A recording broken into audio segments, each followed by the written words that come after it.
Induction, induction, induction.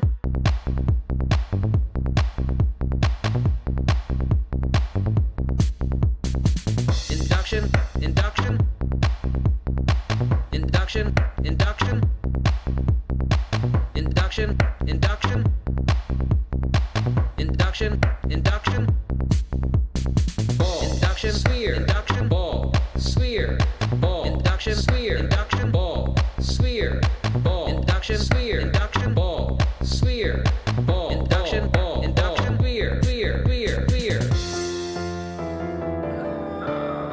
Ball, induction, sphere, induction, ball, sphere, ball, induction, sphere, induction, ball, sphere, ball, induction, sphere, induction, ball, sphere, ball, induction, sphere, induction, ball, sphere.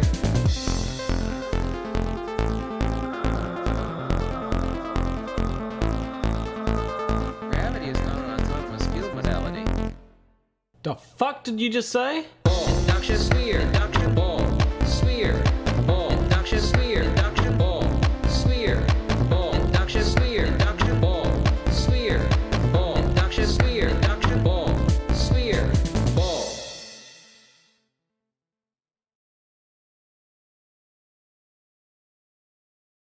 I've been using Grammarly since high school. I'm going to tell Ahoy hoy, I am Planet Walk, and welcome to another live stream. Yeah, I got an ad for that. Actually, let me go over to this. Yeah, welcome to another live stream. How is everyone doing? Because today we're going to be looking at this thing that I've got here from Ken Wheeler, which explains his definitions. There's also, we're going to be looking at the, I'm going to discuss how I think Ken has blocked me. Oh yeah, I don't like those ads either. I'm pretty sure he's blocked me on YouTube. I have reason to believe that anyway. And then we've got some all that stuff from Blizzard. Has anyone heard about that? The Activision Blizzard stuff? That's pretty yikesy. We probably won't look at the entire thing because I'm looking here and it says 34 pages, but then there are quotes and stuff, so hopefully we can skip over some of it. Big Twitchy asks, important question from, is it Munich or Munich? I'm thinking it's Munich, right? Buzz bars or mellow puffs? I haven't tried buzz bars, but I do like mellow puffs, so I'd have to go with them. Is that the right answer?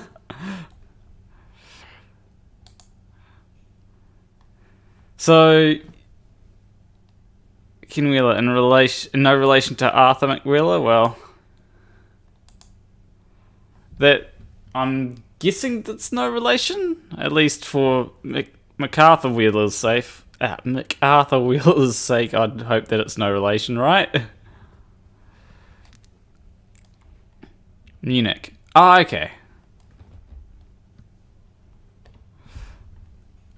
I mean, the English language is weird with how he pronounced stuff. You know, Japanese. I like that because Japanese, you just have to look at all the characters, and then then it, you can work out how to pronounce it based off that. You don't need to know, this person has pronounced it this way, and that's why they say that. Japanese far more simpler than English. Anyway, let's go over to this here. Definitions of nature and its phenomena with a primer on cosmology and ontology. Oh, I just realized that's the wrong thing. There we go, that's the right thing. Alright, so let's look at this definitional thing. So the first definition is ether/ether, however you pronounce that. Some people pronounce it aether, I guess. And he says, the ether is pure potential, non-Cartesian counterspatial inertia, the essence of all field modalities. The attribute of the ether is that the aortos dyad, so-called infinite dyad or attribute of the absolute. Only two foundations of cosmic foundations have ever been postulated. One being the ether, the other an impossibility for which observed phenomena say is false, that being atomism. Ether is the antecedent subject we loosely call energy or pure potential from which, by which, and of which all things are possible. All matter and atoms are compounded by ether condensates or ultra-high energy light compounds. That seems to be a whole lot of word salad there. So, this is off to a bad start already, because if you're trying to explain your word salad with more word salad, it's one of them things where it's just like, oh yeah, he gives definitions. It's like, okay, what are those definitions? And then you take a look at those definitions and it's word salad. It's like, how does anybody take Ken Wheeler seriously? You know, like, he says the ether is pure potential. It's like, so it's potential energy? Is that what it's referring to? Like pure potential energy? How is there energy in space where there is no energy? And then there's like non-Cartesian counterspatial inertia. It's like, okay, what is counterspace? And there's probably going to be a definition of counterspace later on. The essence of all field modalities. What is a field modality? Right? The attribute of the ether is the aortos dyad, which is the so-called indefinite dyad or attribute of the absolute. What is that?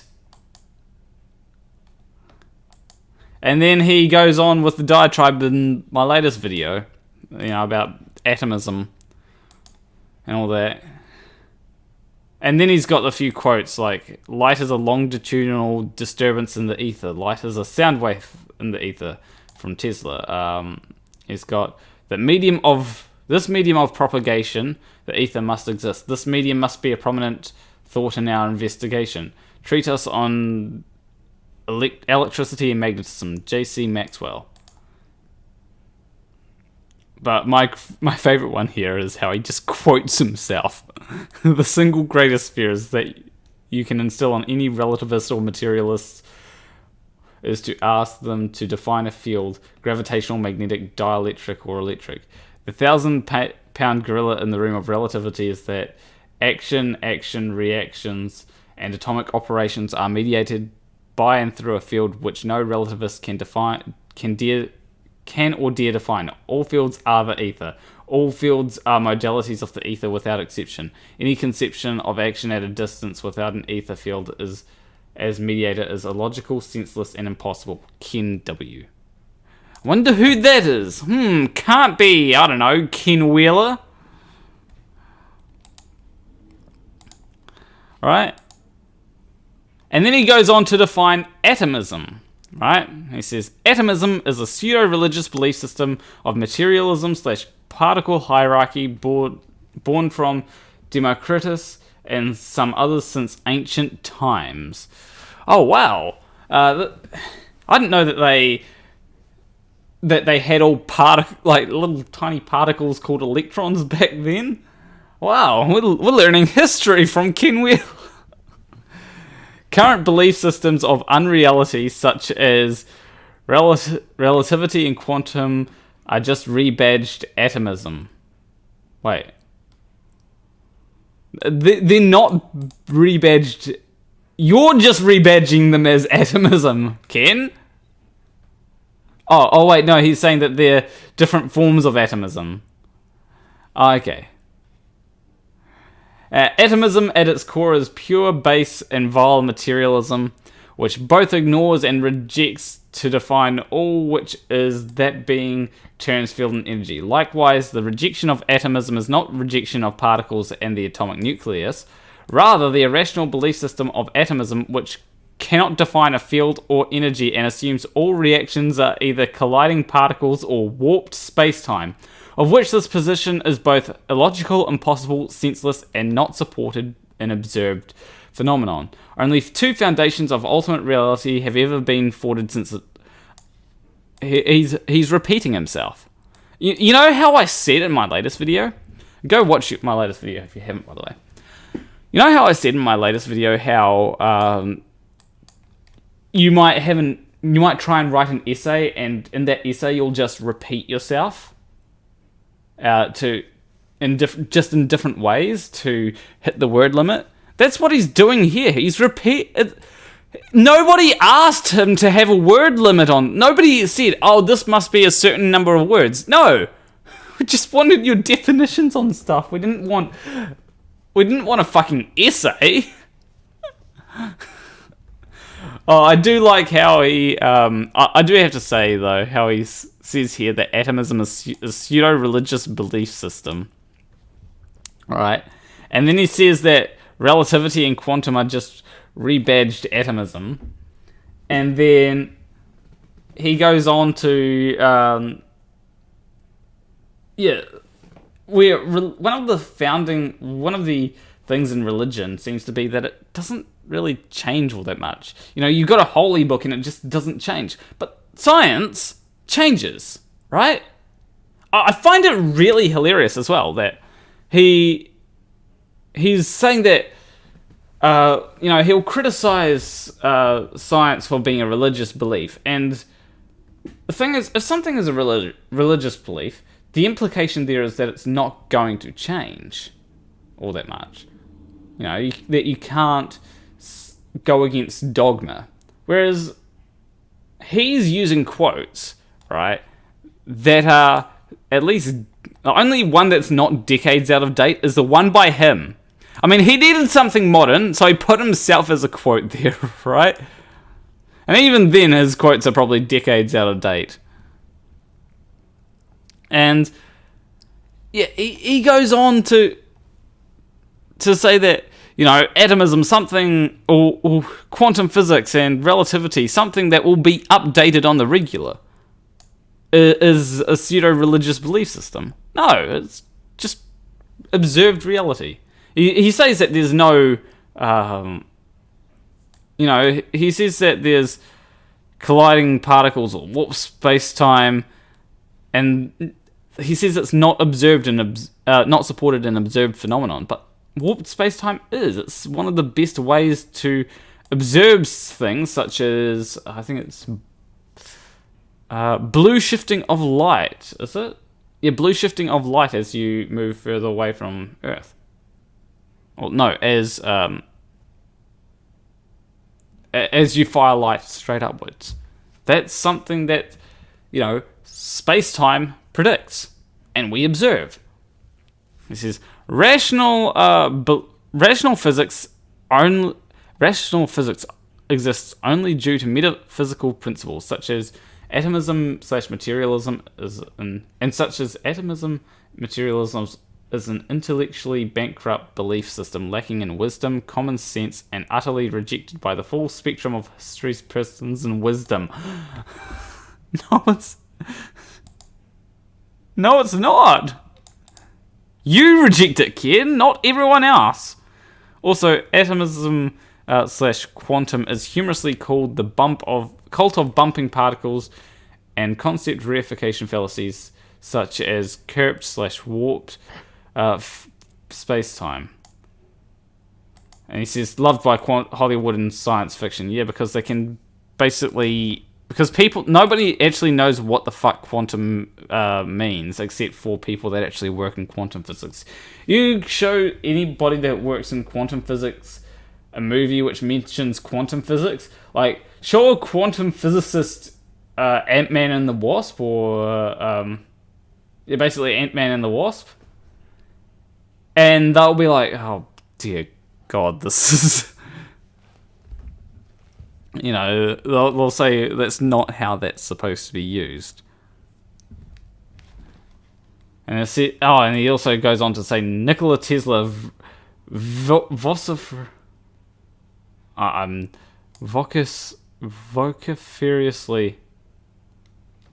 I'm probably butchering the pronunciation of that word. Spoke against this insanity at great length.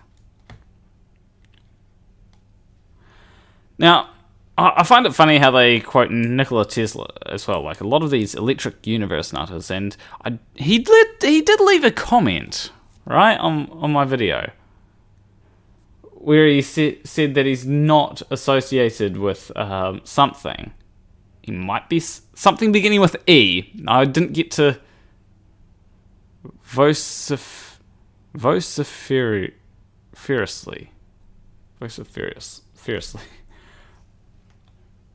But he did leave a comment on my last video saying that he had nothing to do with something starting with E. I'm guessing he might be saying electric universe, maybe? But he's still linked to it, right? He still employs the use of quotes such as Nikola Tesla, which, as people pointed out in my video, Nikola Tesla, he had some kooky ideas. He was I think AB Science mentioned that he was a great engineer, bad physicist.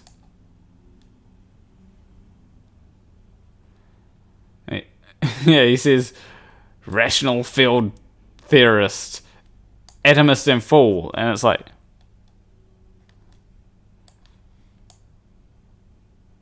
you do realize that he is an engineer, right? Are you gonna say that Elon Musk is great, rational field theorist or something, right? Vociferously. Hopefully I got it. Anyway, he goes on to define a black hole. Oh, we've got a lot of big definition here. A black hole is a special cosmic field state in which dielectric capacitance has completely overthrown the spatial attribute of magnetism, for which all magnitude has alone, solely due to magnetism alone. In short, a black hole is a giant mass which is or has become a point source object, like a magnet or pulsar quasar, and upon which all magnitude has erased the supermass from the Cartesian cosmos. The name for this is wrong, nearly as so-called scalar waves which contain no waves. However, a black hole is not a hole, nor is it black. Black is a color, and this phenomenon has no color whatsoever. Likewise, a hole implies space has properties, which it does not. Black holes are the universe's great matter recyclers, since they emit trillions of tons of hydrogen. Citation fucking needed. In the phenomenon of galactic jets around their polarity poles along the axis of gyromagnetic precession. So, I disagree with this idea that black is a color, right? Because if we look at this purely from light, black is the lack of light, right? Like if we look at this purely from light, the only thing that is a color is anything that falls along the magnetic spectrum, or the electromagnetic spectrum, right, in the visible light range. So technically, so that does discount purple as a color, right? But purple is more of a compound color, we could say. Black is a lack of that. Black is just a lack of light. I do not like black being called a color. Yeah, this, as David said, there's no black in a prism or rainbow, is there? Maybe we've been looking at rainbows wrong.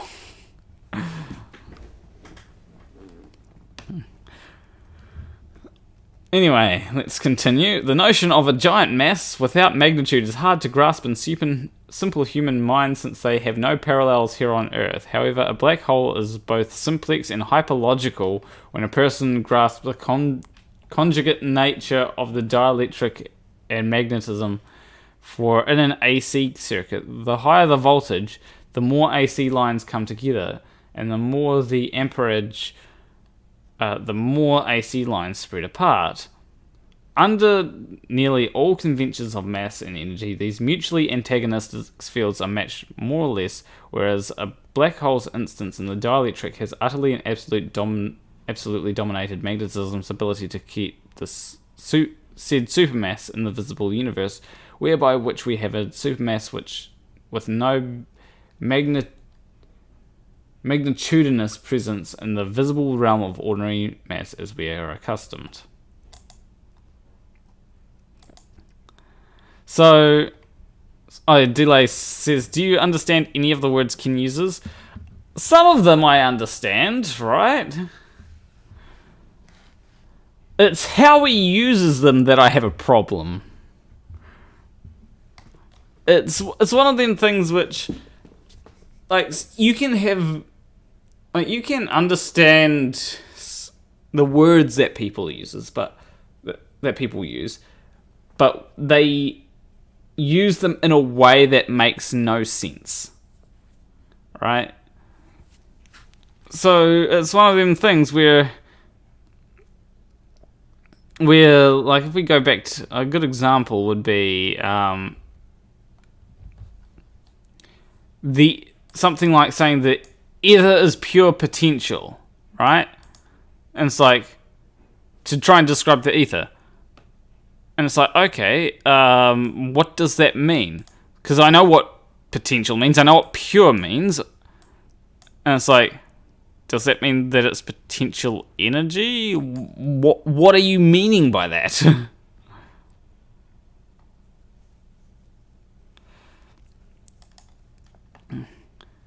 And he says, if we could increase, for example, a magnet the size of the moon to countless powers of greater Gauss ratings, it would spontaneously vanish from the visible universe. Okay. Right.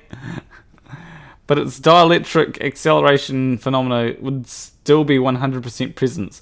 The image below is a view of a very powerful N55 Gauss magnet onto this supercell. As you can see, its black center is many times larger than a typical N40 magnet because a magnet's power does not imply more magnetism, rather more dielectric, and this is likewise why very powerful magnets have relatively small spatial magnetic fields around them. Likewise, this is why a weaker magnet has a larger volume magnetic field around itself. The fundamental conceptual flaw of all humanity is that it wrongly thinks a magnet equals magnetism, and that a powerful magnet equals more magnetism. And this is far less than half the story. A magnet is a dielectric point source of object of which humans are merely fascinated by the magnetic field around the magnet. This is no different than a child entranced by a puppet show who cannot see the human pulling of strings and making the show. Magnetism is the puppet, but the real show and engine of any and all magnets is the dielectric.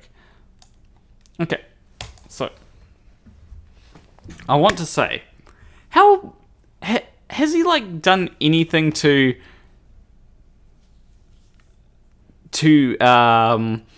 support his claims that if you had a magnet the size of the moon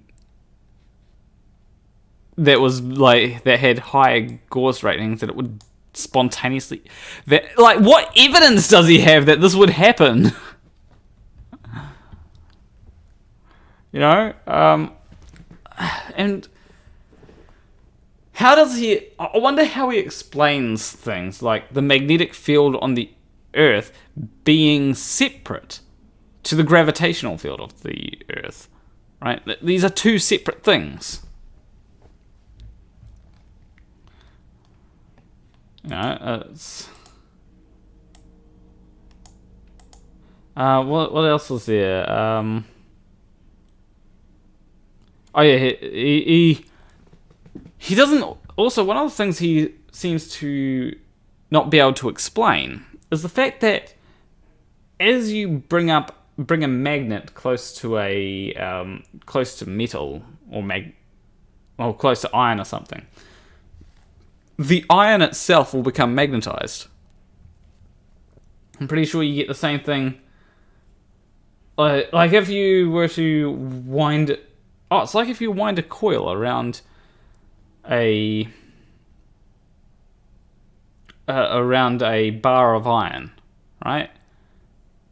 Without the coil, you wind the coil, send a electric charge through that, the iron itself becomes magnetized due to the way that the trying to think of the words that everyone knows what I'm talking about, right? You wind a coil around a magnet and you turn send a charge through that. Yeah, temporary alignment is one way to describe it. But yeah, it becomes magnetized due to the magnetic field generated by the electric current. Right? That's what happens. Yeah, it's an electromagnet. This is something that... And when you turn off the... when you turn off the electricity, stop electricity from going through it, it loses all magnetism. This is a phenomena that happens. How does Ken explain that? Magnets are a real thing. He goes on to say, in the case of a black hole, the physical puppet of mass and matter has been swallowed by the puppeteer, the dielectric, as the puppet is still present but has vanished from the world magnitude. Magnitude is the attribute of magnetism, and magnitude is synonymous with space itself, which is a byproduct of a divergent magnetic field. Nobody can grasp the mechanics of the cosmos without fully understanding the conjugate pair of the dielectric and magnetic, one being the geometry of counter space and the other the geometry of space. A black hole is merely an object utterly decimated by counter space. Oh, maybe Ken has just decimated his counter spaces and is getting things confused. Maybe his counter space is decimated from the amount of word salad that he's tried to make.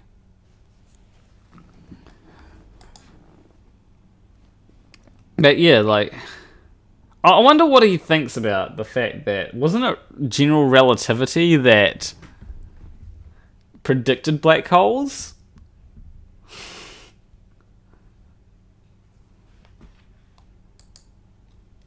I'm actually thinking of making a song called Counter Space. Right? That's the thing that I'm thinking about making, but it's one of the things which I'll have to get to work on eventually, because I'll try and make it before I make my next Ken Wheeler video, because I do have a Ken Wheeler video planned.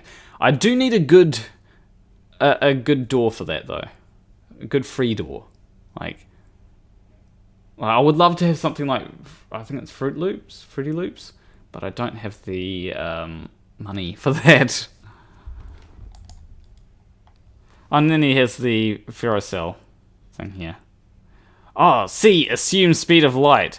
C is the rate of induction or propagation of an EMR field with a transverse component as meant a compound field or light. The refractive index of an EMR circuit of power is proportional to its frequency. This hysteresis of the ether is against the EMR circuit of light. C, likewise, is always proportional to the medium in which the disturbance is manifesting. Light is not an emission. Light does not move, nor is a light a particle, nor a wave, nor a... What? Hold on. Light is not a wave?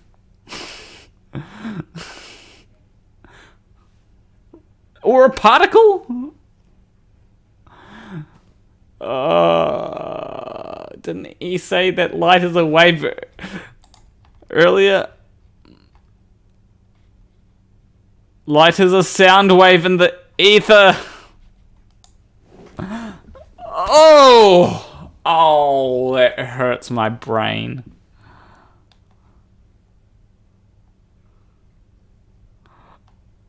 Oh, we're getting into the real dumb here.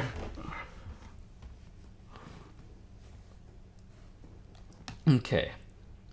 So, let's continue. Spade always assumes that to any being X is moving point from point A to B, but light is not moving whatsoever.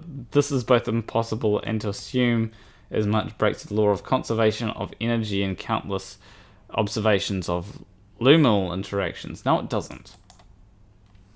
I gave an explanation in my last video. I'll give that same explanation here, right, as to why why light slows down in things like glass, right? It's just simply due to the you've got the light wave, right? That's moving.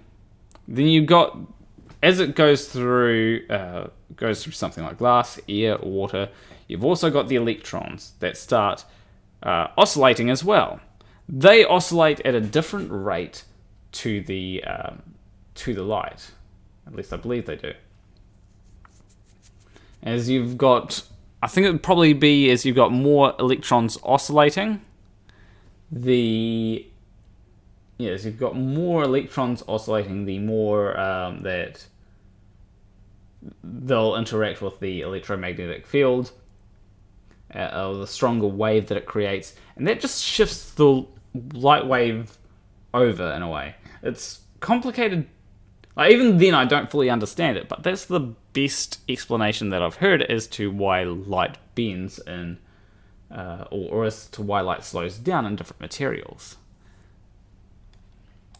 I linked a video in the cards in that video from what's it called? Fermilab. All right. Anyway, he says that all assumed velocity is in fact actually the rate of induction of the medium against the ether. Hysteresis. C, contrary to the minds of most, is not fixed, and countless examples exist. The rate of induction is much faster than C. Steinmetz said that C is the relationship between luminal velocity and electrostatic capacitance. Like, the way that I understand C is that it's like the universal speed limit, right? So, it's the rate of interactions between different... it's basically the rate of interaction, right? It's the time it takes for one thing to interact with another thing. That's how I understand C. Right? So, it can be said to be the speed of light because... You know, you can't go nothing can go any faster than, Lord Utth said it's the speed of information. Yeah, that's a good way of putting it.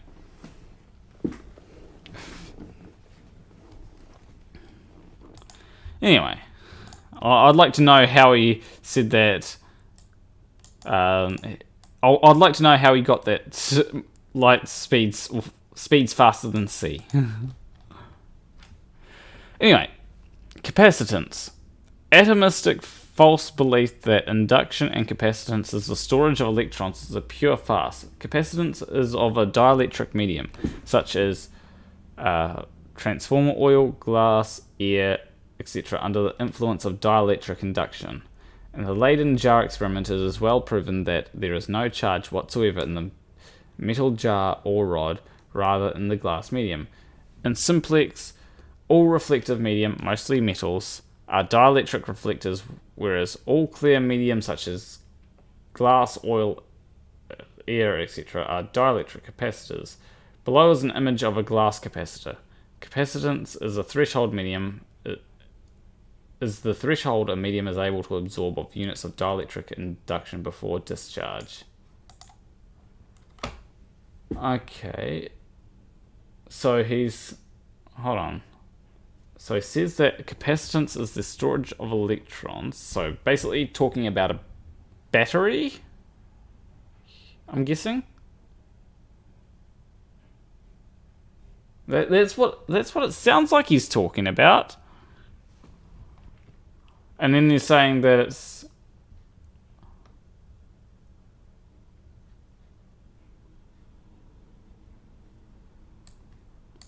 So, okay, I don't think he understands why certain...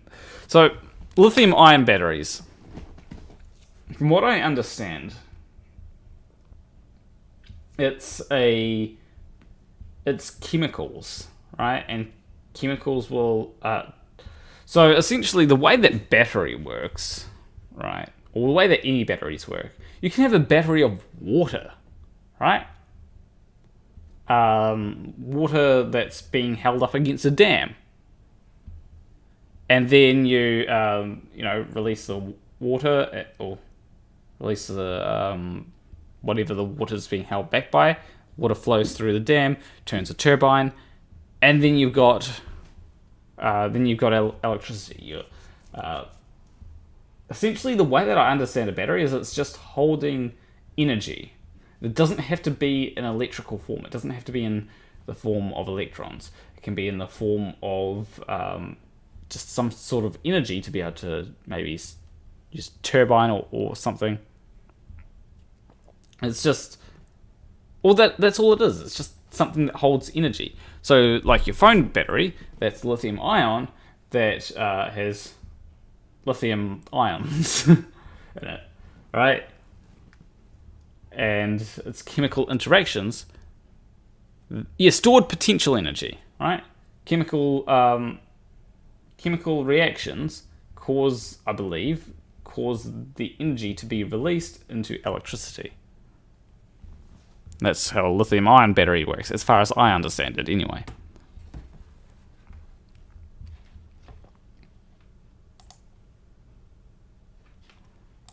Anyway. Centrifugal and okay, this should be the easiest thing to explain. Alright, let's see. Centrifugal divergence is the force and motion vectors of He already got it wrong. He got it wrong. Within how many words? 1, 2, 3, 4, 5, 6, 7, 8, 9. Within 10 words, he got it wrong. Let's see if he can fix it. Towards the creation of magnitude in space as seen in fields, nature, growth, and nearly all natural phenomenon. Centripetal convergence is the inertia and acceleration vectors of the dielectric towards counter space. Also, see the term vortex. All of nature, from micro to macro, weather phenomena, galaxies, and so on, form these inverse pressure geometries of simplex pressure mediation with forces either generated or cancelled, but mostly always both simultaneously. How does he get that wrong? Centrifugal, right, is an apparent force that you get when there is a force. So it's essentially when there's a force, like a centripetal force.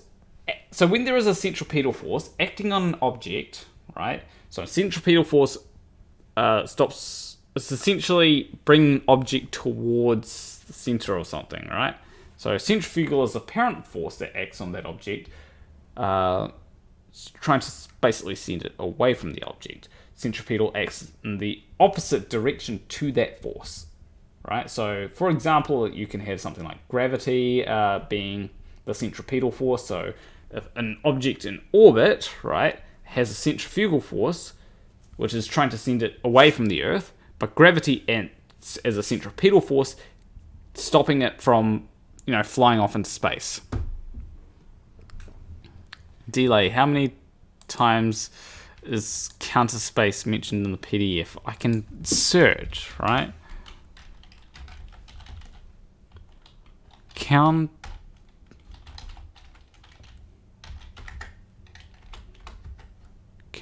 space.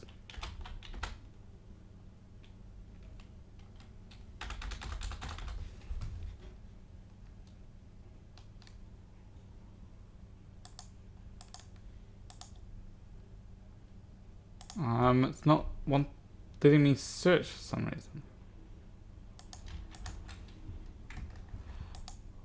Control. It's giving me the. I want the Firefox one, which tells you how many times it's mentioned. Bugger. Might have to. I did use Control F. So that's the thing. That Control F brings up there, and I go counter. Oh, spell it wrong. Counter space. It's not allowing me to search the document. Counter space. I need to gives a few diagrams of what he says. That it's not a shape. Centrifugal and centripetal is not a shape, god damn it. It's force. How does he not get this? And then he's got this thing where it says magnetism 1. Centrifugal on return, polarization circular. 4. Wait. Counterspatial? Okay, conductor. A conductor is a. This should be an easy. This should be an easy one. All right. Conductor. A conductor is a field form guide or geometry which directs the flow of energy, usually electricity. I mean, from what I understand, that seems to be correct. The relation between the magnetic and dielectric is magnetism is parallel to the conductor and the dielectric perpendicular to the conducting surface. All conductive materials are classed relational to their magnetic permeability and dielectric permittivity. A so-called superconductor, in fact, is nothing more than an object with near-zero magnetic permeability, or is a supradielectric as such.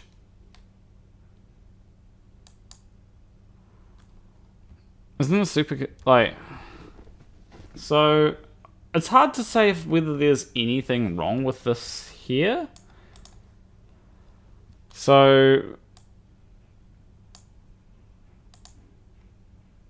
because I'm not hold on, let me think. Wait. Let me think about this. Is he... yeah, like, it seems sort of correct, right?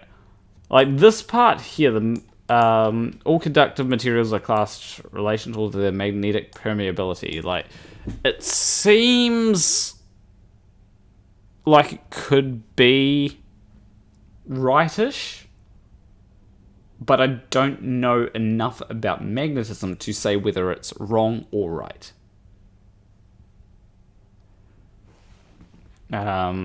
This part here, so-called superconductor, is nothing more than an object with near-zero magnetic permeability, or is a super dielectric as such.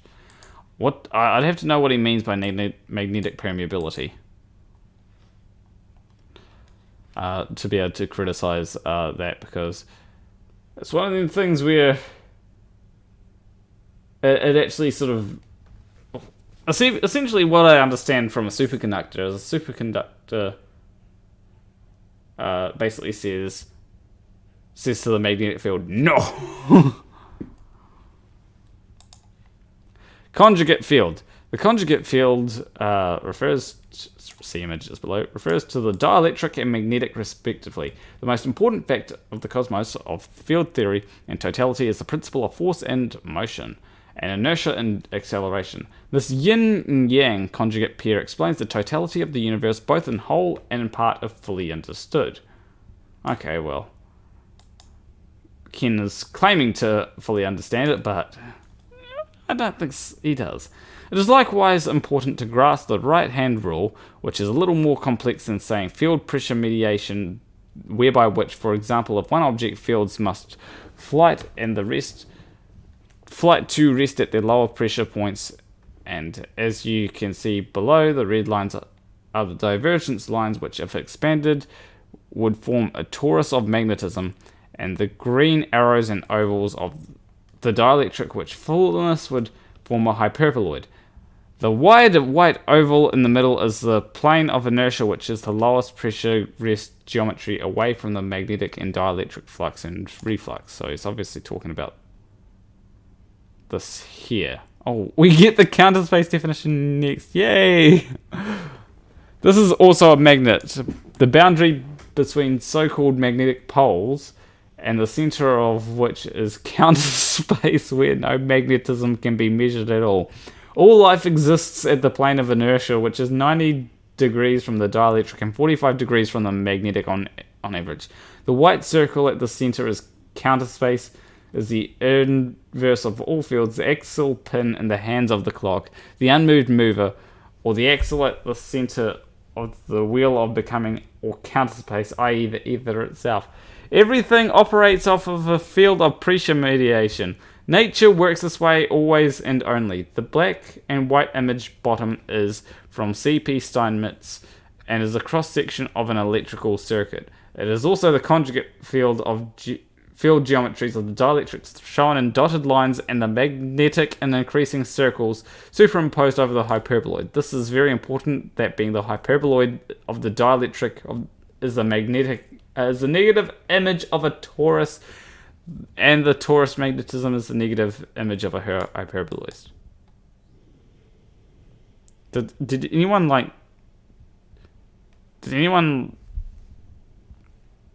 understand like what all those, like, I understand that there's words there.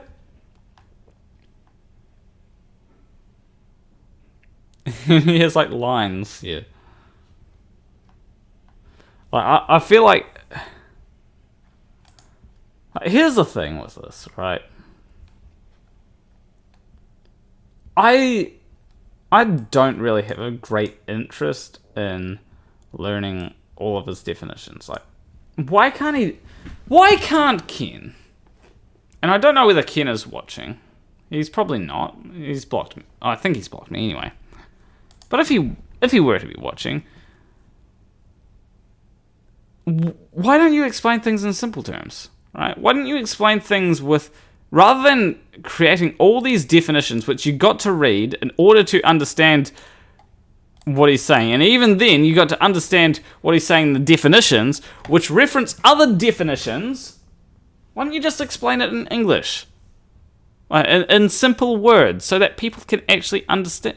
Yeah, I'd be able to debunk it more easily, right?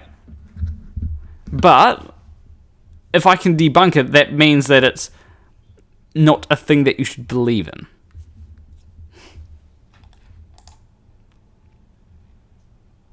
And so here we go. Counter space. See, ether or aether. Also accurately called the ether realm, 0-point energy realm, or simply the aether.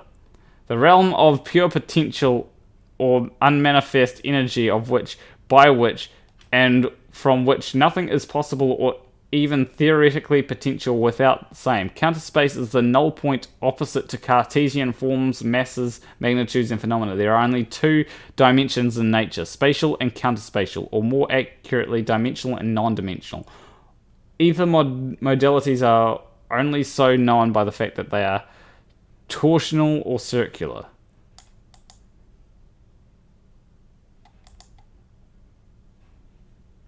So it's basically another dimension. That's what he sounds like he's saying. Like, that counter space is basically a completely other dimension.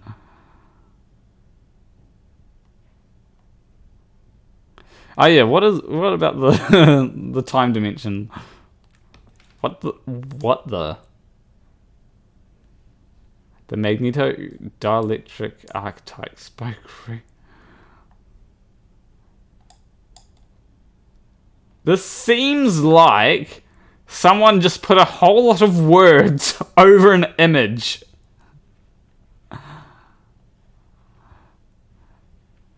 Bill Gade did the best Ken Wheeler debunk. Let me search that. Bill.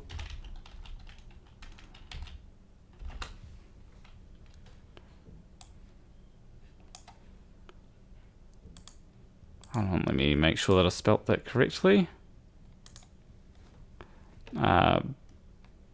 Bill, yeah, I spelled it correctly. Author of Why God Doesn't Exist. Let me go. Bill Gade, Ken Wheeler. Oh, shows up when I type in Bill Gade Ken. Okay.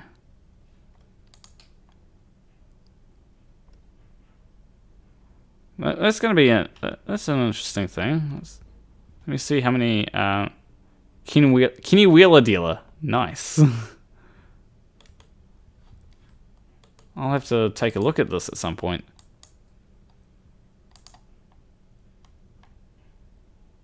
Deserves more subscribers. Go and give his YouTube channel is B Gade with 5.39 thousand subscribers.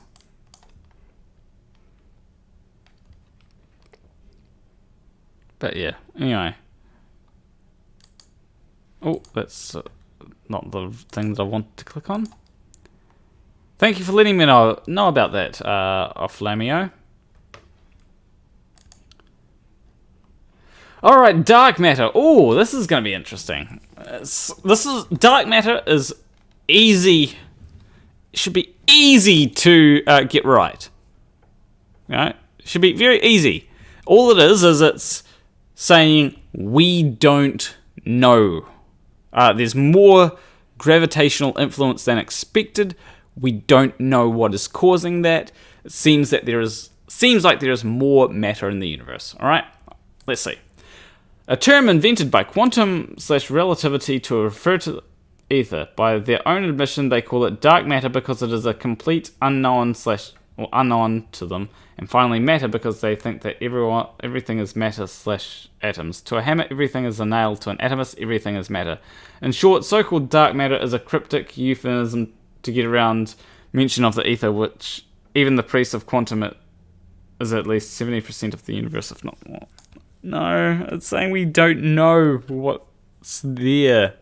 It seems like all it is saying we think that there is, it looks like there's matter there when it operating in the current framework, but we don't know what it is, right? At least he got it slightly right. But he's saying that it's the ether. It's like, okay, how does that explain it? No idea, it's the ether. Dielectric. Oh, we've seen this word quite a bit, so...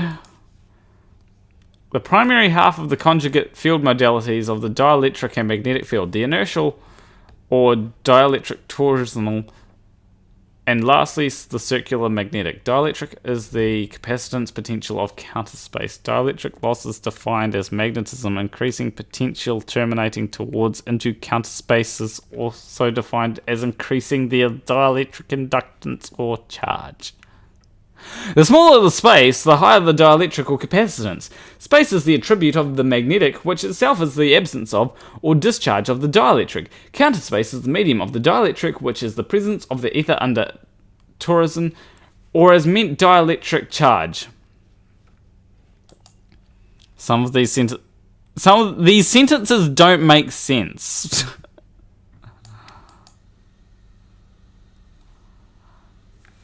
Right. These sentences are just like, can you even call this word salad at this point? Like, word salad is just a whole lot of fancy words meant to say nothing. This is more like how would I best describe it? At least salad tastes nice. At least you get something out of salad.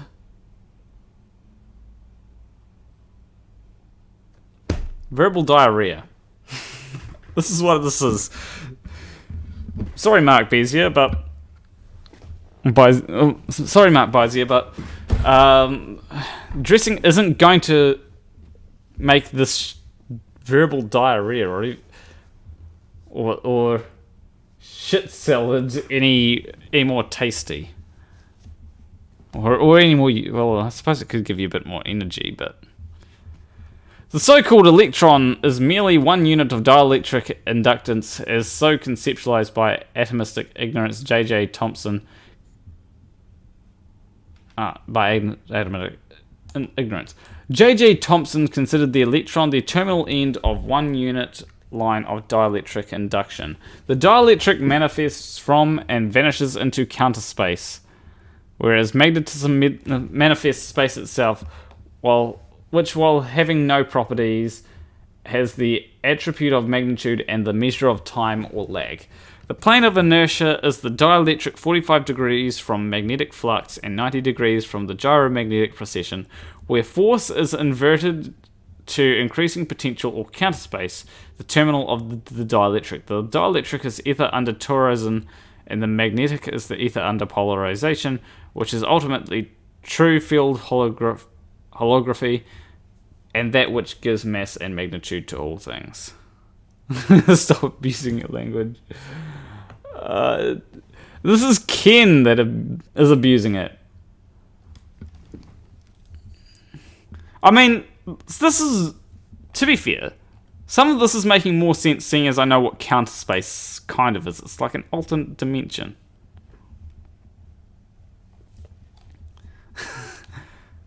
Dielectric and magnetic are the dimensionalities and conjugate pair of the total expression of fields, the verses or metrical intermediaries of the conjugate fields, which are time and space, or respectively measure, lag, torsion, and volume. So-called scalar waves are Tesla's death ray and all high-voltage dielectric phenomena. Instead of cycles per unit of time, such energy beams are measured in voltage per second.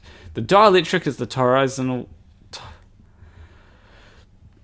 torsional attribute of energy, whereas magnetism is the release of that torsional energy and therefore its mirage or projection. Another question is how many tries will it take Planet to pronounce? Is it Mark Beiser?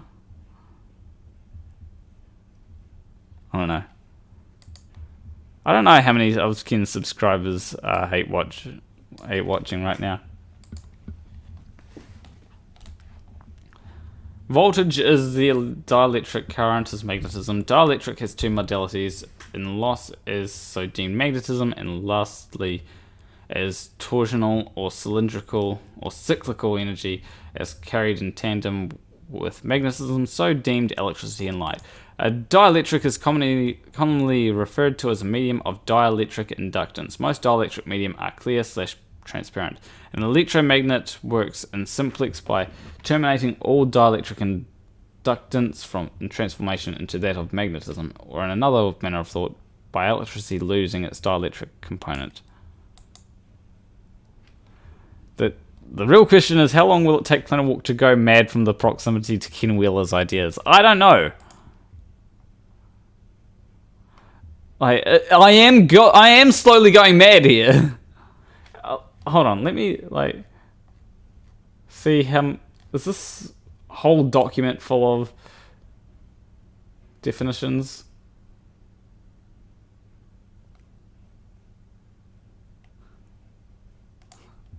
Is this the whole document?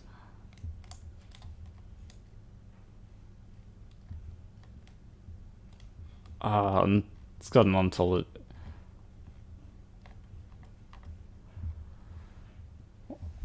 Okay, this is mostly. Well, I'll go through a bit more. All right, I'll see if there's anything here like in waves. All right, let's go with waves. All right, because I don't want to go insane from this. So it says waves, false concept. Humans suffer under the concept reification, whilst the term waves is found as a noun in the dictionary. There are no such principles as waves. Waves are said of what things do, not what a thing is. Waves pertaining to field modalities are said of things as manifest as non-measurable. Waves no more exist whatsoever, then does happiness exist of itself by itself. Both the terms waves and happiness define an attributional state of something else, respectively of a person and of light or water. As for example, intellectually unevolved humans have many such fallacies about nature, such as waves, emptiness, shadow, chaos. None of these things actually existing or are real. The most perfect example is that of light. With a given x frequency of its waveform, however, light is the principle of that type of either modality and perturbation. Only illumination has a frequency and therefore has waves. Okay, so when it comes to waves, so like let's consider a wave in water. There's a reason why it's a noun, right? Even though without the water, that wave doesn't exist. It's like a table, right? A table without wood does not exist. But you're not going to call a table, right? You're not going to say, oh, table's just a descriptor or something. You know, you're not going to say the table is not a noun. A table is a noun, right? Waves are a noun in the same way that a table is.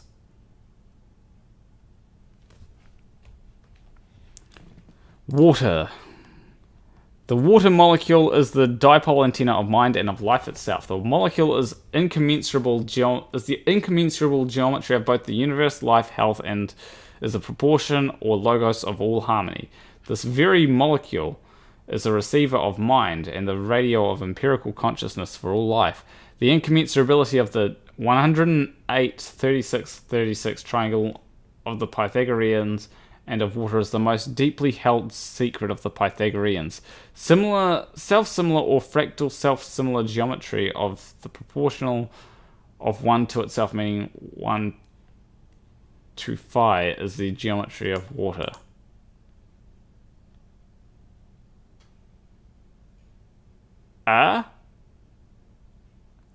You could have just said that it's a molecule, right? That's what water is. He goes on. He can't give simple definitions, right? He's got to go on about things so that he can later use it in his bullshit. And weight. Contrary to current conception, weight is not a force. And said weight is a mass is merely non-specific or incoherent mutual mass acceleration. I hate to break it to you. Acceleration is part of force. But not two masses or more towards each other, rather towards a null pressure point in counter space between the two or more. Weight likewise has many variables such as medium, vector, magnitude, and phase. All field phenomena follow the right-hand rule, including weight. Further still, weight is increasing inertia and acceleration away from space. Weight is the opposite of a force, which it is called. Force expenditure is required to counterweight. Therefore, weight cannot itself be a force. Weight likewise cannot be a locus of potential energy.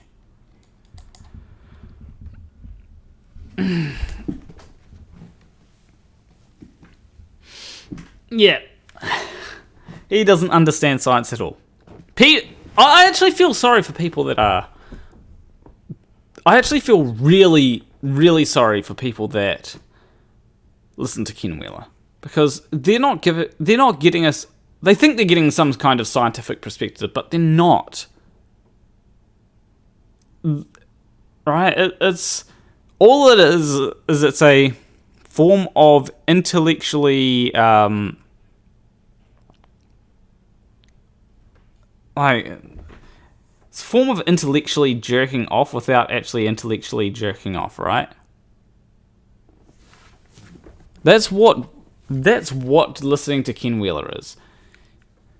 It's feeling smart without actually being smart. That seems to be completely what it is. Alright, so why do I think Ken Wheeler has blocked me? Alright, let me go to... Let me click on this video. It's happening Australia. Right? Because I did receive a comment from Ken. Alright.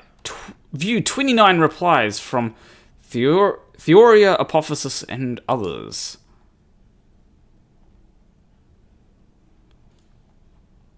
That's odd. People are responding to him. Yep, heaps of people are responding in this thread, but I don't see him anywhere. Let's take this. Go new private window. Alright. Here we go. Let's check the same comment. This seems like something I'll have to...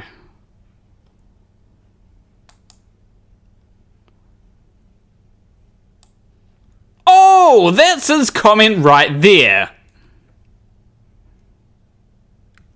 Right? What about if I switch accounts? Right? Let's see.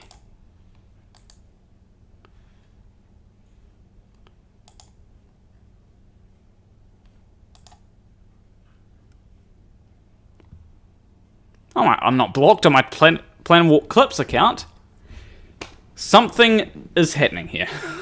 I think he's blocked me. I'm fairly certain that he's blocked me. He left a comment, right? I'll bring up the screenshot of the comment that he left. Because I did get a screenshot of the... well, I wasn't able to view it because I think he had blocked me by then. Copy link.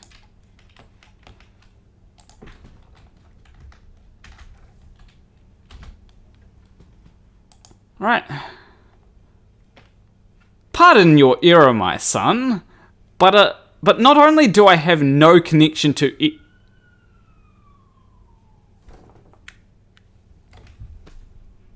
So, I wasn't able to view that comment. There's a few things that I do have to say. I think he was going to say, I fucked your mum and I'm actually your dad.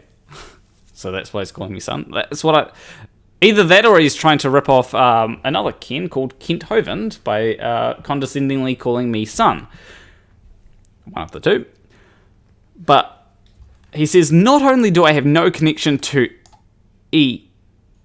Now, I didn't delete his comment, right? I think he's blocked me, and that's why I can't view his comment. And so, yeah. So, all I have to say is, what a fucking coward, dude. Like, if you're gonna leave a comment and then block me so that I can't view your comment, what a fucking coward.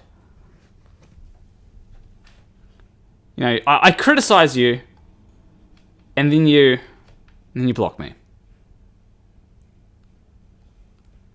I wonder if he knows about AB Science. I wonder if AB Science is blocked, honestly. No, I have good reason to believe that he has blocked me. Or maybe hidden... Oh, I don't know what's going on.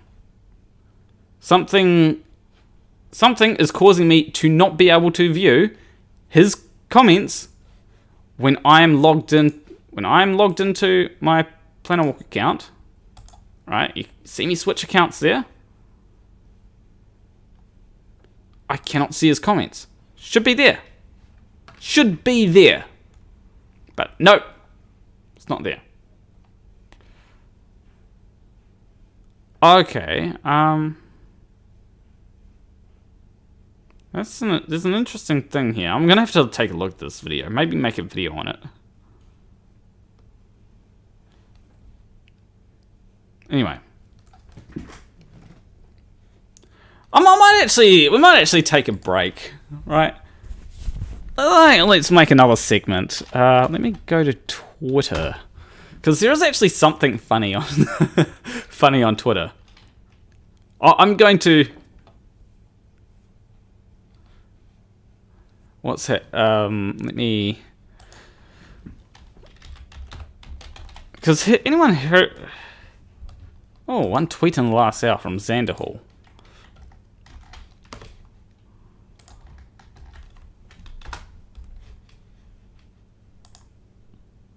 Because... Alrighty. I should probably log in. Let me log in first before we do this. Log in. We'll go to... Not telling you my, I actually can't remember my password.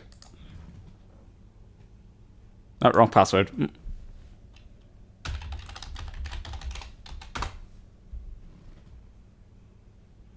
Don't... Hey, Firefox, don't save the password if I'm going... If, yeah, don't save the password if I got it wrong.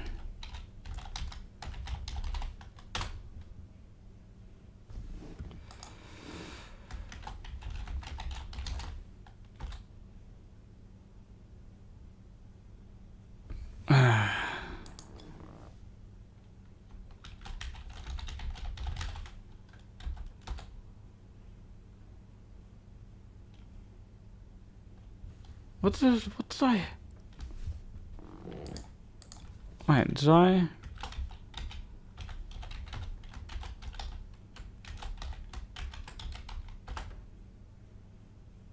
Oh, there it is.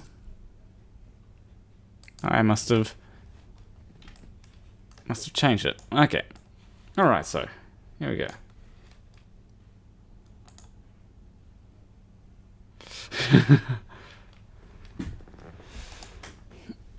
Anyway. So.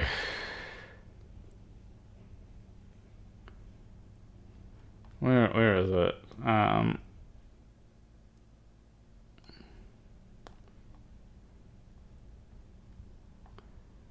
Okay, there's something funny that I've been seeing lately from Xanderhall.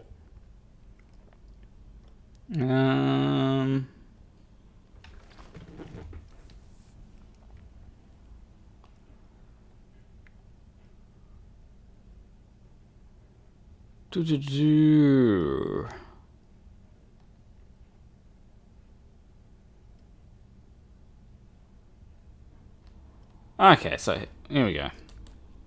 We'll go to here, bring up the things that we need. Okay. So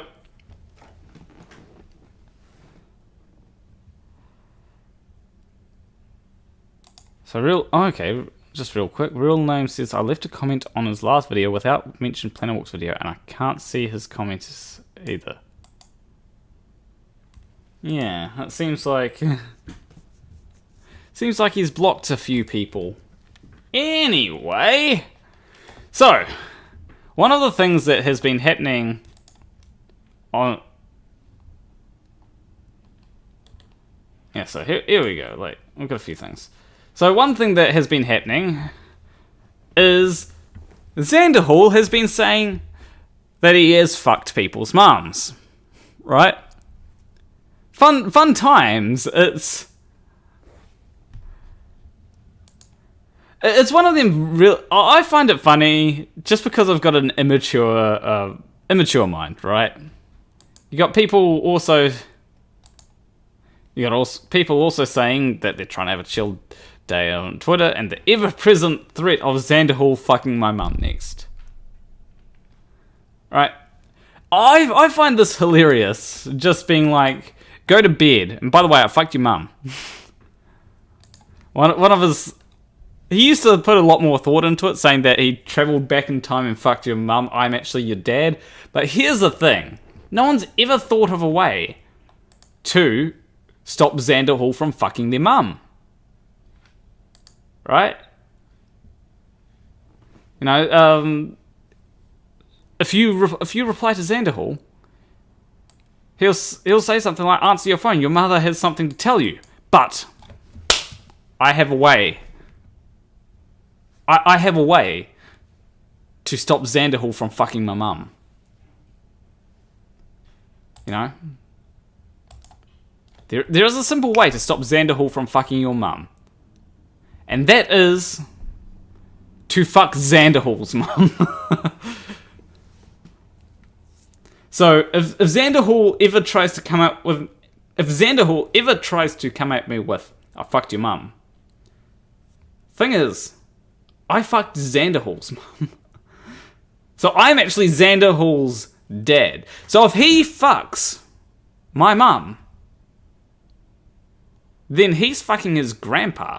I mean, his grandma. So,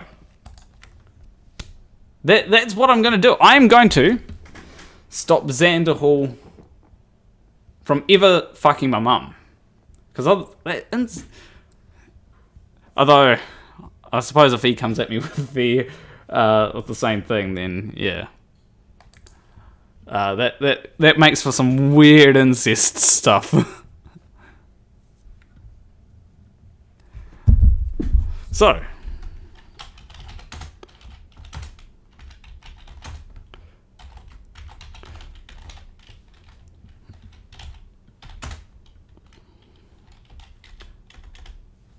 just in case Xander Hall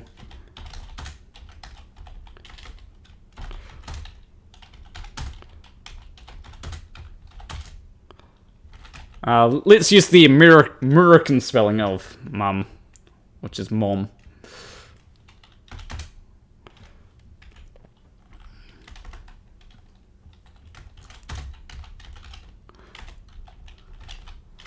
So, peak comedy. It's just fun jokes.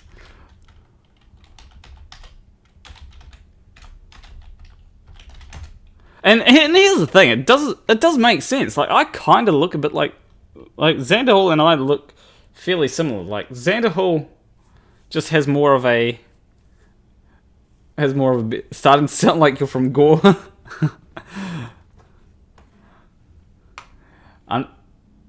Fortunately, I'm not from Gore.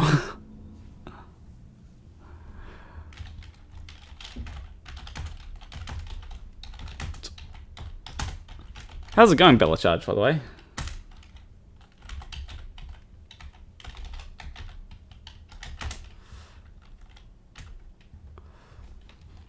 I think it... Did I misspell? Oh, there we go. At least I use spell check.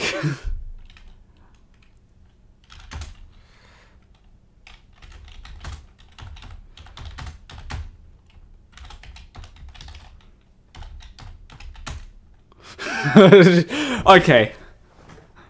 Should I use dad or daddy?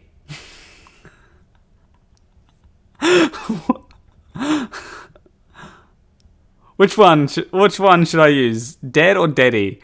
Thus making me Xander Hall's daddy. Or Xander Hall's daddy. Which one should I use?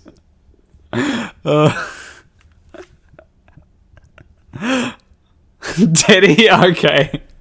Oh, hold up, I'll make a poll. Dad. Can I change? Okay. Dad. Daddy. Just. Here we go. Dad or daddy? Ask community. We've got a poll there. Does the poll come up? Wait. Oh, there we go. Got 4 votes for daddy.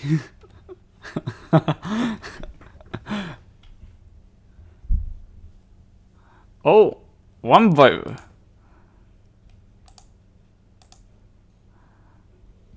Yeah, so we've got 5 votes.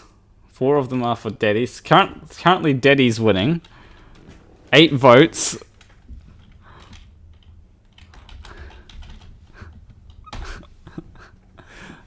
$10 votes. 80% for daddy.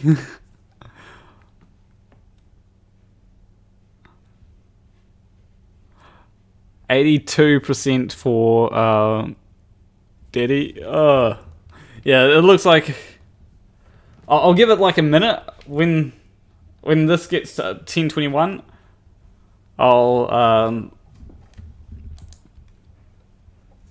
I'll do whatever wins. I'll end the poll.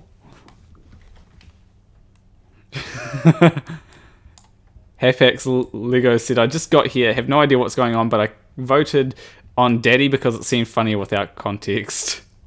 Essentially, what it is I'm making this tweet and I'm polling everyone whether it should be Dad or Daddy.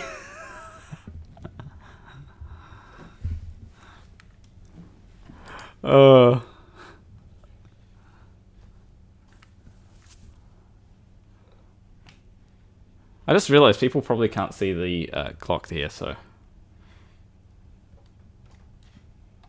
Oh, I can probably bring it up, can I? There we go. Oh, so 5 seconds, 4, 3, 2, 1.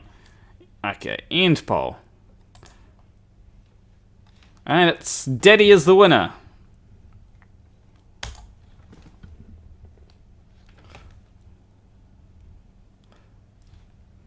Alright, so, there we go.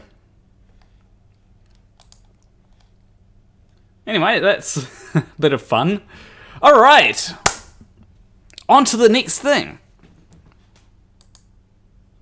Wrong thing. Okay. So, has anyone heard the whole stuff about Activision Blizzard? It's a complete shit show, from what I can tell. You know, we've got people wanting to unionize, which I think that they should unionize. I mean, everyone, if they're working in something, should unionize. Twitter, hold on, before we get to... Planet Walk has been banned off Twitter for harassment. I don't think it will. I think you'll see it as a fun joke. Anyway, I'll cut that bit out. So... Anyway, what was... Oh, yeah.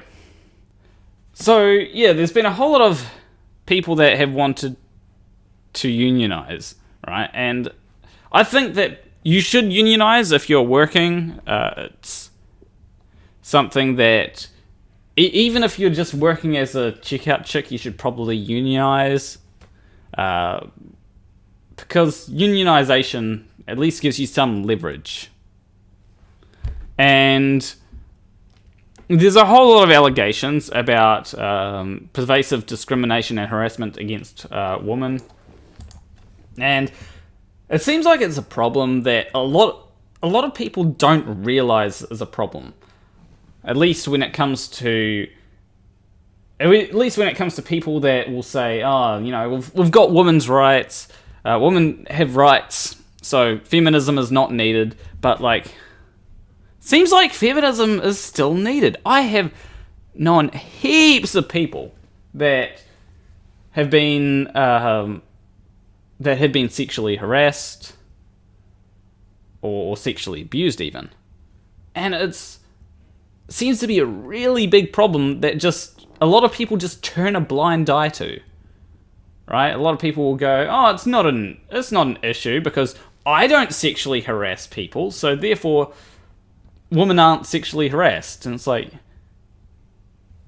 that's bad logic. And by saying that it's not an issue, there's a lot of, you know, it feeds into this thing that it's not an issue, so therefore people get away with it. So when people do say, "Hey, look, I've been sexually harassed," people are less likely to believe the person that's been sexually harassed. You know, there are issues there, and so. Like, what's this? What's this? Here. So, Activision Blizzard told IGN Blizzard to implement a 2-drink limit at company events in 2018. Waypoint reported that Blizzard recruiters asked the security reacher if she liked being penetrated. Yikes!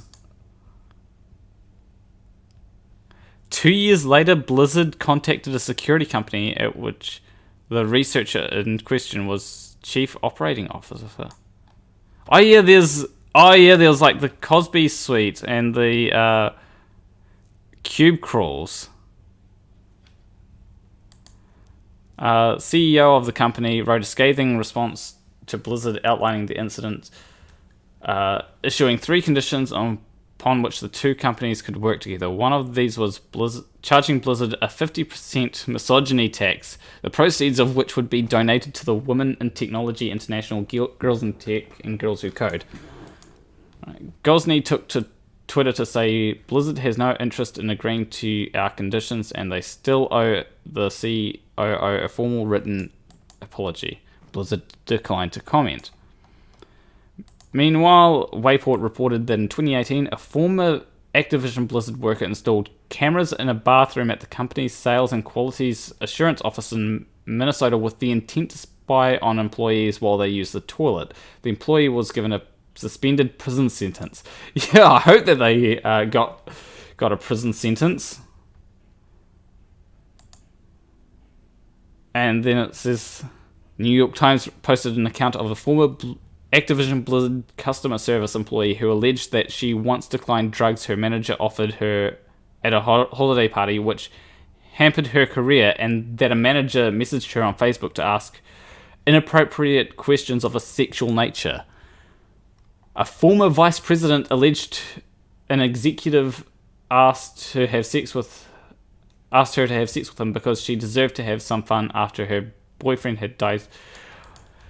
You see, yeah, this is all twisted. Like, it is, like, it's not kind of twisted. This is very twisted, right? This is like, and I mean twisted in the like sick, perverted kind of twisted, rather than the twisted as in, you know, narrative stuff. It's one of them things where, like, not a lot of people realize that this is an issue. It's like a huge issue. Like, it's a huge issue that, like, it's. I don't think that it's just Blizzard. I think that it's one of them things where it's.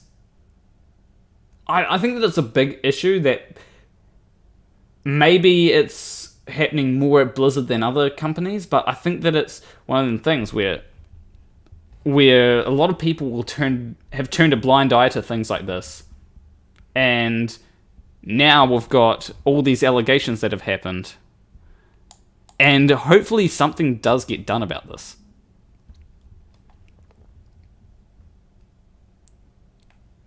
You know, it's now. Here's what's happening: is there's the possibility that people could unionize. However, Blizzard has hired a union-busting firm as the workers start to decide, okay, let's unionize. Does anyone remember when Amazon workers were threatening to unionize? They just ran so many anti-union ads, basically saying, oh, unionization is not good for the company. And it's like, yeah, we understand that, but it's better for us. You know, the workers. You know what's probably not good for the company? Working your workers to death. Although the workers are just are replaceable, aren't they? That's why they do it, because as a worker you're replaceable. You know, they don't care. If you're replaceable, they'll just get another one of you. There's millions of people like you that want to work. All they have to do is just make sure working conditions are terrible in all companies. If there's a company with good working conditions that people actually want to work at, you know, they'll just run them out of business. Unfortunately, that's how it goes. But anyway, so in a public statement addressed to employees earlier this week, Activision Blizzard CEO Bobby Kotick said the company was reviewing policies and procedures to help promote a more respectful and inclusive workplace. To help accomplish that, the company has retained the services of prestigious law firm WilmerHale, which is the same law firm helping Amazon keep its workers from unionizing. Considering ongoing efforts to unionize game workers, the partnership is a little concerning. It's actually more than a little concerning. I'd say that it's very concerning. You know, like, I think that the issue is that the state of California is investigating. That's good. I think the issue is that there's a lot of people that are told that unions are bad. You know, they say that unions just take a bit of your money and don't do anything, but I mean, then what's the alternative, right? And unions do seem to at least have some effectiveness, at least in, hey, like, doesn't the Nordic countries, don't they have no minimum wage, yet they actually get paid livable wages? Right? Because they've got better unions? Maybe if you strengthen unions, they'll actually be effective. Yeah, you've got unions in Germany. It works. Like, if I'm ever working somewhere that... Like, let's say I'm working at in a game company, I'd unionize. I'd be like, okay, what unions are there? And unionize. That's one of... I've known people that have had really bad stories of where they were working at. You know, they complained to the upper management about their... So they complained to the upper management about their manager. And after doing that, she was treated worse for that. And the upper management said that they were waiting for this person to quit. This manager said they were going to quit, but this was years ago that this manager said that they were going to quit. This manager still hasn't quit. Like, it's at a point where this manager should be fired. Apparently, they actually got taken to... this manager got taken to court and lost. Like a small claims court or something, and lost. Like, they should be fired, but these bad working conditions still go on in that workplace. I'm not going to reveal the place of work, but yeah, it's... From what I can tell, it's pretty bad.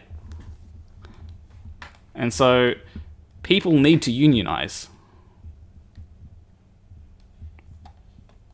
But yeah, that's what I have to say about that. Anyway, what other things have we got going on? You know, what is anyone wanting me to talk about? I can look up the papers from the California investigation and send them to me if you want. We can go over it. Whilst we're waiting for that, alright, no, that's the wrong thing I want to go on to. I'll show you something that I've been working on. Oh, another thing that does anyone know, anyone in chat, do you know any good editors?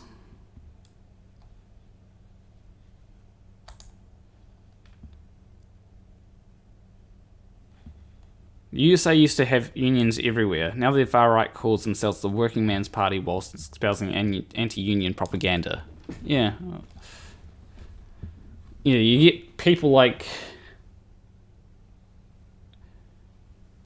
you get people that will say, oh, we're for the working class, you know, lower taxes. It doesn't sound like you were for the working class. Lower taxes, deregulate everything. Yeah, you're just using that. Oh no, they'll start with bring back manufacturing, right? Because it doesn't seem like they're actually for the working class, right? The way that it seems, like they seem to be, at least the right-wing party in places like America, you know, they'll bring back manufacturing, you know, bring back all those manufacturing jobs, even though those jobs, they're never coming back, you know. Put tariffs on things that are made in other... It's basic protectionism, right? And what happens is not really for the working class, right? It's a symbolic gesture to say, hey, look, we're going to get you working. We're going to make more jobs. And it's like, why do we need more jobs? Shouldn't we just have less jobs? Like, shouldn't we just have, like, jobs where people are working less? Like, why would you want to be working all the time? That sounds like it sucks. Okay, hold on. Let me go to this here live chat. You might want to send that through to me on Discord, or send it. Let me check my server. Send it in the general chat on my server, and I'll get to it. Oh, there's got Flat Earth meme review, something in there. But anyway, yeah, this is what I've been working on. Been working pretty heavily on this. So this is currently unfinished, as you can. Oh, just join the link in the description, and then you should be able to join it. So yeah, this is what I've been working on. Trust me, this is far more impressive than it looks. Right? Like you can go behind this part, but you can also go in front of it. Yeah, work in progress. And this is how the water looks. It has an edge as well. That's something I added since last stream. There's also been this, and just post it in general party room.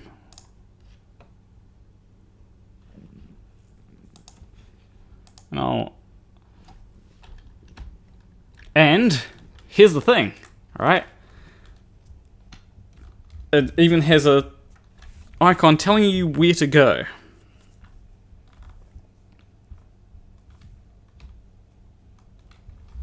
So you go over to the icon, and when you get close enough to the, I'm gonna change the way that the icon goes in and out. Like if you're here, like it will just be completely faded out or something.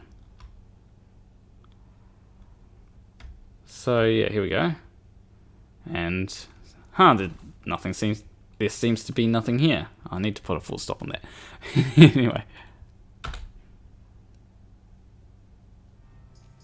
And then you're back to the place that most people have seen. So, and that was the hole that I revealed in a video recently. Okay, let's copy this link. Actually, we'll...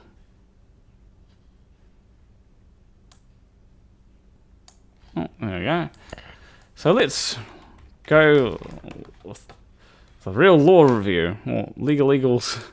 Real law, I don't know. Why is it not?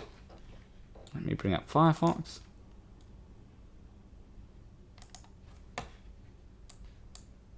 I am not there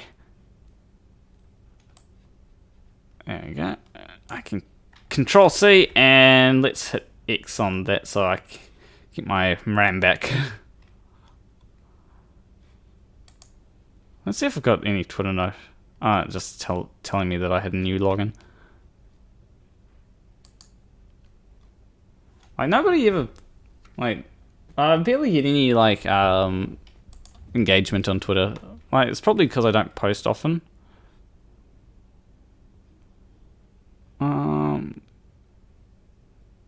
There we go, live streaming. Oh, I should probably also mention you should subscribe to my Clips channel. I haven't mentioned that this stream. Real quick. Now, let me grab my Clips channel for y'all. I think I have it somewhere here.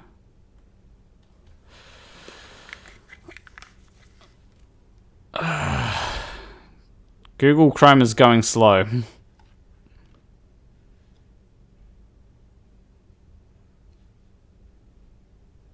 here we go.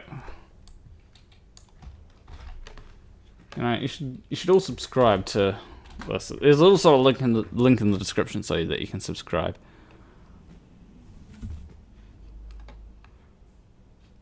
The videos that have the most views on there are the shorts as well, which is I suppose that's to be expected. Why is it taking so long to load? Oh, I'm streaming. That might be why. Yeah, so if you miss streams, I'll post little clips from it.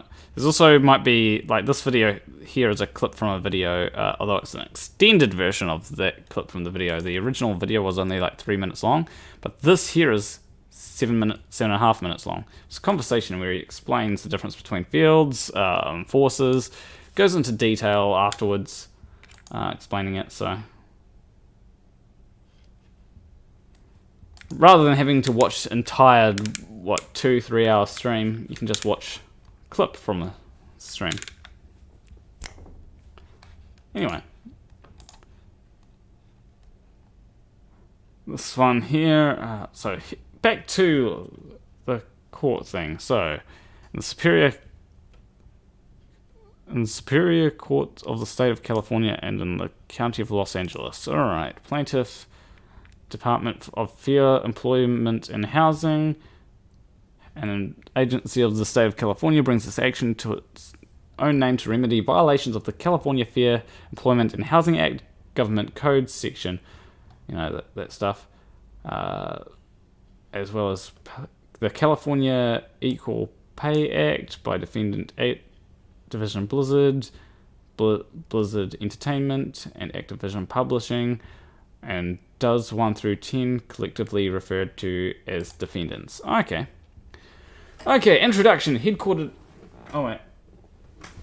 Okay, yeah. Headquartered in California since the 1970s, where the nation's strongest anti-harassment, equal pay, and other equal employment opportunities protections exist for employees, defendants should be a safe haven workplace in the video gaming industry. Sexism has plagued the male-dominated gaming industry for decades, and increasingly so in recent years. Women and girls now make up almost half of gamers in America, but the gaming industry continues to cater to men, even in California. Activision Blizzard's double-digit percentage growth, 10-figure annual revenues, and recent diversity marketing campaigns have fortunately changed little. Defendants' compliance with California's broad workplace protections is long overdue. To enforce such compliance, DFEH brings the government enforcement actions seeking to remedy, prevent, and deter defendants' violations of the state's civil rights and equal pay laws to vindicate the rights of defendants' female employees and public interest in the state of the public interest of the state of California. That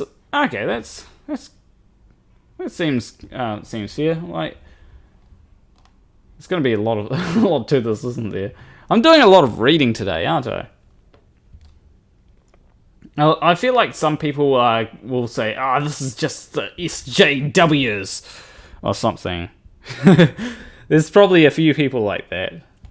I mean, I wonder what the quartering's saying.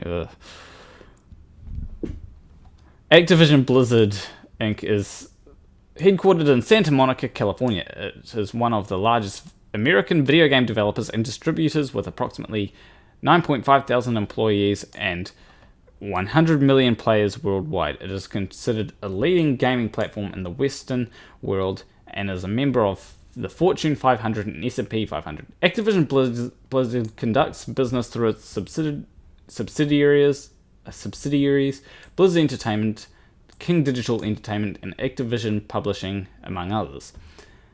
Activision Blizzard also operates global esports organizations, Overwatch League and Call of Duty League.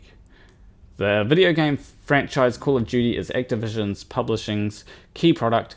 Blizzard Entertainment maintains the online gaming service Battle.net and includes key franchises such as World of Warcraft, Diablo, and Overwatch. Unlike its customer base of increasingly diverse players, Defendant's workforce is only about 20% women. Its top leadership is also exclusively male and white.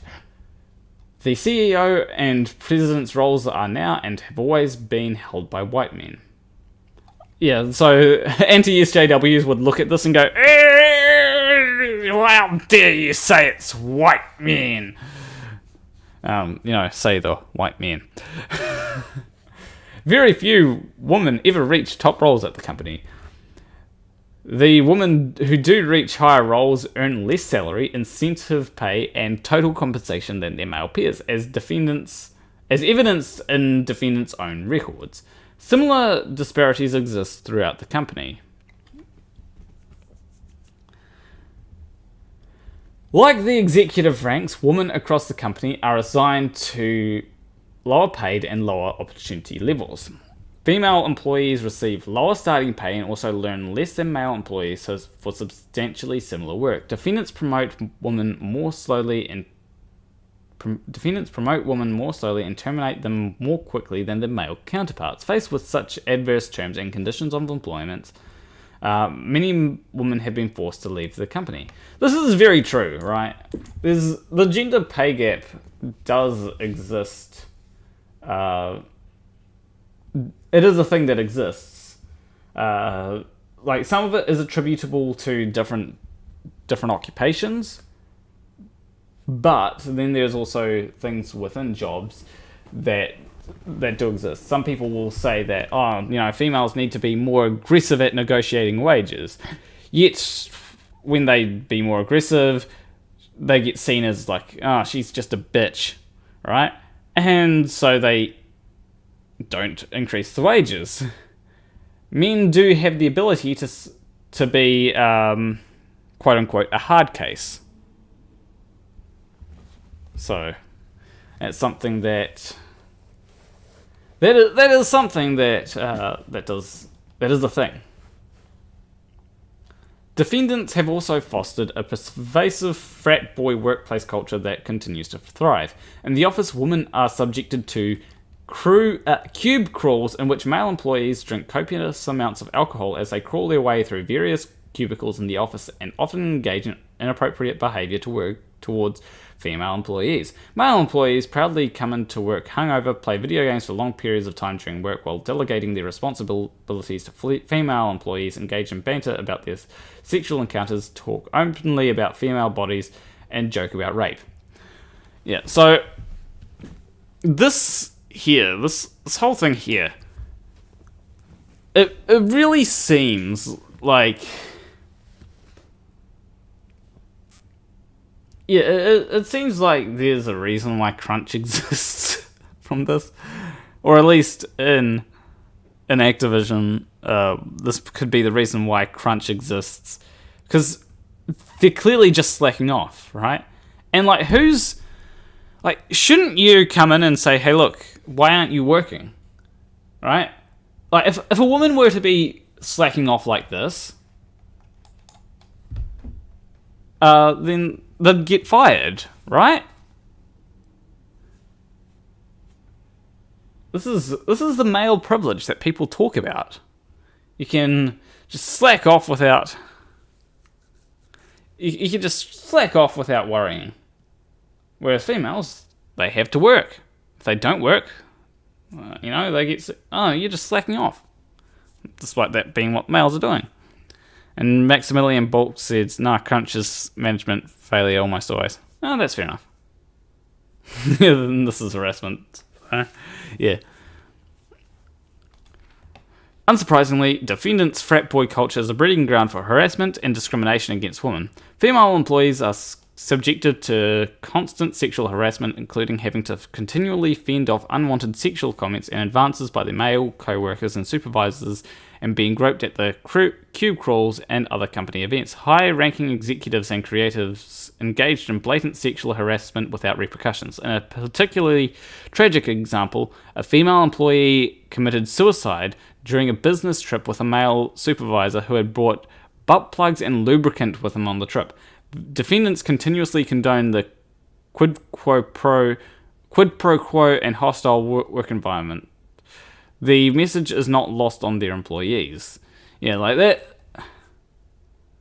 Like, that sucks that, like, someone actually committed suicide during a business trip. Like, it's something that should never have happened. Right? There's so much stuff here that should never have happened.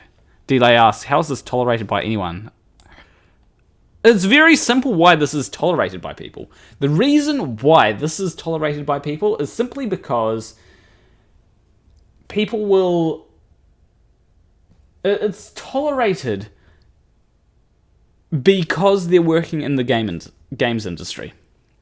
Right? It's your dream job, right? You know, if you work in the games industry, you're living the life. And yeah, HR doesn't protect the employees; it's there to protect the company. But yeah, it's your dream job. You know, you're working for video games. You're working. You played Overwatch when you're a kid, or however old you were when you played Overwatch, right? You played World of Warcraft. You know, you always wanted to be a developer for World of Warcraft, right? Here you are, but don't complain about your job. You know, you're working, you're living the dream. Maximilian Bolt said, I played Overwatch 5 minutes ago, yeah. And, yeah, numerous complaints about unlawful harassment, discrimination, and retaliation were made to defendants, human resources, personnel, and executives, according to Blizzard Entertainment's President J. Allen Brack. But defendants failed to take effective remedial measures in response to these complaints. Employees were further discouraged from complaining as human resource personnel were known to be close to alleged harassers. And that is why that's one reason why HR didn't work, at least in this case. An internal investigation into the human resource unit noted that there was a big lack of trust and that HR not held in high regard. Unsurprisingly, employees' complaints were treated in a perfunctory and dismissive manner and not kept confidential. As a result of these complaints, female employees were subjected to retaliation, including but not limited to being deprived of work on projects, unwillingly transferred to different units, and selected for layoffs. And this is, yeah. That's what complaining did. You know, people tolerate things for fear of,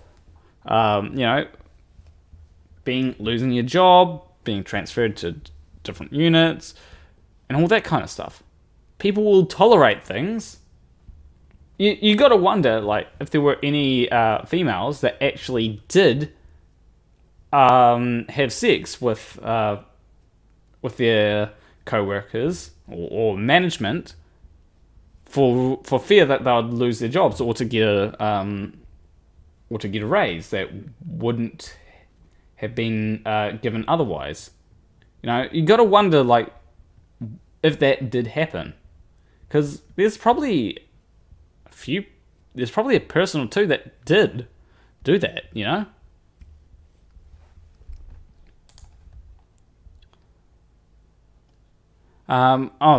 There should be something on that too. Okay. Plaintiff DFEH, an agency of the state of California, brings this enforcement action against the defendants in its prosecutorial role, seeking relief in the public interest of the state and for the defendants' female employees. Pursuant to the authority vested in DFEH under FEHA, DFEH's enforcement action seeks to prevent, remedy, and deter unlawful harassment, retaliation, and discrimination. Specifically, the violations plead herein include claims for sex discrimination in terms of condition of employment, unlawful sexual harassment, retaliation, failure to prevent discrimination, harassment and retaliation, and unequal pay. Says the parties. It says, so it's the parties. Right.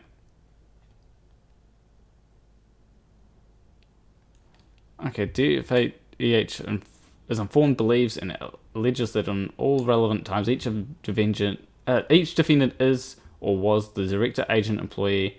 Okay, yeah. Okay,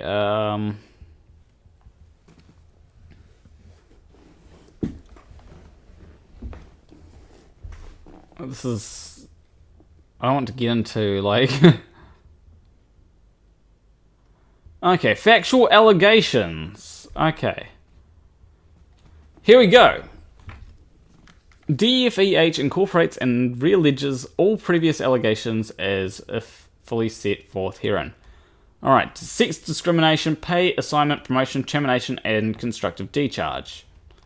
Defendants have engaged in and continue to perpetuate discriminatory practices regarding pay, assignment, promotion, and other terms and conditions of employment which negatively affect and impact female employees.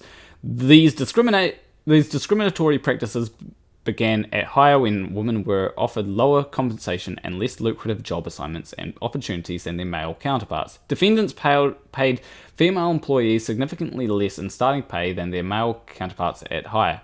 This pattern or practice and violations were continuing. The pay disparity continued throughout employment for female employees. Defendants paid female employees significantly less than their male counterparts after hire. This pattern or practice and violations were continuing.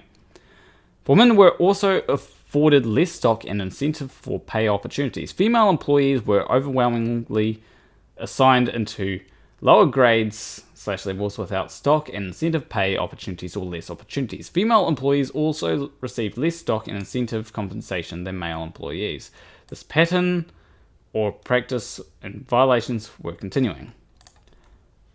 Women were steered into the lower levels of defendants' hierarchy and often had to work harder and longer to earn equal promotion and other opportunities as their male counterparts. As an example, a female employee working for Blizzard Entertainment was assigned to a lower level role, denied equal pay, and subsequently sought a promotion because she had been carrying out duties exceeding her job description. She was repeatedly told it was not her turn and others deserved a promotion ahead of her.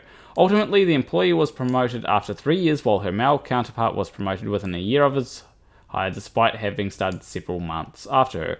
Her male counterpart was also assigned leadership responsibilities which she was not afforded, responsibilities which furthered the male employee's ability to get promoted. Yeah. So this is stuff that does happen, unfortunately. It's not right, obviously, but it does happen. You know, you might be a female, you'll be working at a job, and you'll be, and you know, other people will get promoted before you, because even though you've been working there, maybe even working harder. And another example, a female employee who worked at Blizzard Entertainment was assigned to a lower level, denied equal pay, and passed over a promotion despite multiple factors that suggested she earned it. 1. Highly rated performance reviews. 2. She generated significantly more revenue in her marketing campaigns than her male counterpart. And 3. She ran almost twice as many campaigns as her male counterpart. Despite her accomplishment, her male counterpart was invited to have monthly or weekly one-on-one meetings with the vice president. She was not afforded these same opportunities and was unsurprisingly was passed over for a promotion in favour of her male counterpart. Similarly, other female employees at Blizzard Entertainment were assigned to lower level roles, denied equal pay, and further delayed or passed over for promotions in favour of male counterparts who lacked the same experience or qualifications but who were friends with the male head of the unit. A newly promoted male supervisor delegated his responsibilities to his now female subordinates in favour of playing Call of Duty. Other male supervisors would refuse to communicate with female employees going to their male counterparts for information. So yeah, this is getting back to that frat boy culture where they you know, just slacked off and, you know, and gave jobs to other people. Female employees at Activision Publishing were also assigned to lower level roles, denied equal pay, and delayed or passed over for promotions of their male counterparts. As an example, a female human resources employee at Activision were publishing was delayed and passed over for a promotion despite receiving positive performance reviews, doing substantially more work than her male counterpart and taking over the actual responsibilities of the departing person. Female accounting employees at Activision Publishing likewise note that male counterparts were paid significantly more than them despite doing the same or less work and having less responsibilities. It gets worse. Yeah, like this is just like the pay, you know? Female employees were also not promoted because of defendants' discriminatory practices against the pregnant female employees. I heard about that. A female employee working on one game team had assumed some of the responsibilities of a manager, but when she asked for her male supervisor about being fairly paid for the work she was doing and promoted into that position, the manager commented that they could not risk promoting her as she might get pregnant and like being a mum too much. This is like peak. I don't even know how do you even describe it. This is like peak. It sounds like something that an incel would say. Actually, it's like you might like being a mum too much. You know, it's like, you femoids, you just want to be mums.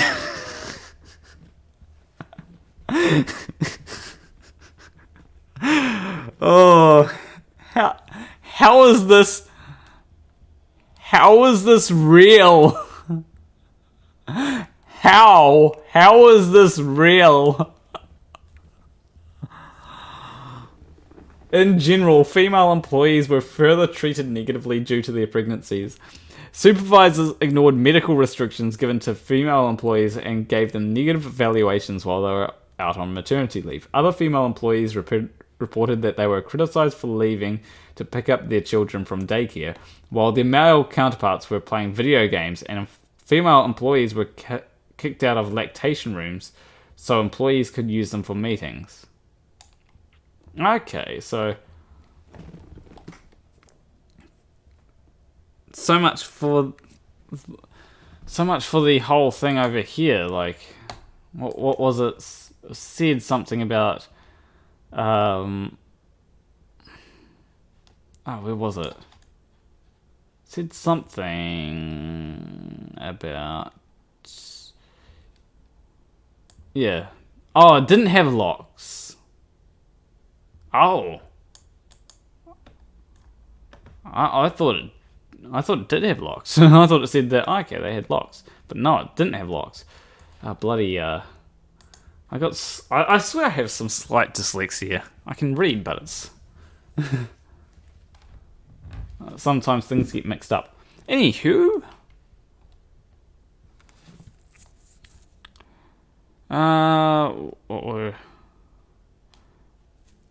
here we go. Women of colour were particularly vulnerable targets of defendants' discriminatory practices. An African-American employee noted it took her 2 years to be made into a permanent employee, while men hired after her were made permanent employees. She was also micromanaged such that her male co-workers were known to be playing video games without any intervention by her supervisor, but the supervisor would call and check on her if she took a break to go on a walk. Another African-American employee who worked on information technology was similarly micromanaged by her manager, unlike the men on her team. When she requested time off her work, her manager made her write a one-page summary of how she would spend that time off of work when no one else had to do any write-up. The male supervisor was also criticized her body language despite male counterparts slouching in meetings, and she was scolded for asking assistance whilst others could get help on similar tasks without the same criticism. These experiences led female employees to leave their employment with defendants. Yeah, like, that sucks. You know, you ask for time off. Well, firstly, like, having to having to do work whilst everyone else is like having fun. Like, yeah, that sucks. As a result of these discriminatory pay, assignment, promotion, and other practices, defendants' gender pay gap is significant. Defendants paid female employees significantly less in base and total compensation than their male counterparts. This pattern of practice and violations were continuing. When women complained to human resource personnel about their lack of equal employment opportunities, especially in comparison to their male counterparts, their complaints fell on deaf ears or were met with an empty promise to investigate the issue. Indeed, despite having retained Paul Hastings LLP from 2015 to 2017 and Miller Law Group in 2018 to allegedly provide analysis related to compensation data, defendants failed to take effective and reasonable steps to prevent pay discrimination and the pay disparity between male and female, as the pay disparity was not remedied and continued. As a result of these discriminatory practices, female employees were forced to leave their employment with defendants. For example, female employees noted that they accepted less compensation than they were making in their prior employment, or were offered by other companies to work for defendants with a hollow promise they would get promoted or get other forms of compensation to make up the difference. They never made up ground and instead had to watch as male comparators were promoted more quickly and offered more compensation, forcing them to leave the company. Additionally, defendants terminated female employees more quickly than their male counterparts. This pattern or practice and violations were continuing. In some, defendants' discriminatory practices adversely affected women in compensation, assignment, promotion, and termination. Defendants failed to take effective steps to remedy or adequately correct its compensation disparities, despite its awareness that such disparities existed. Defendants' discriminatory practices continued to the date of this complaint. All right, now onto the sexual harassment.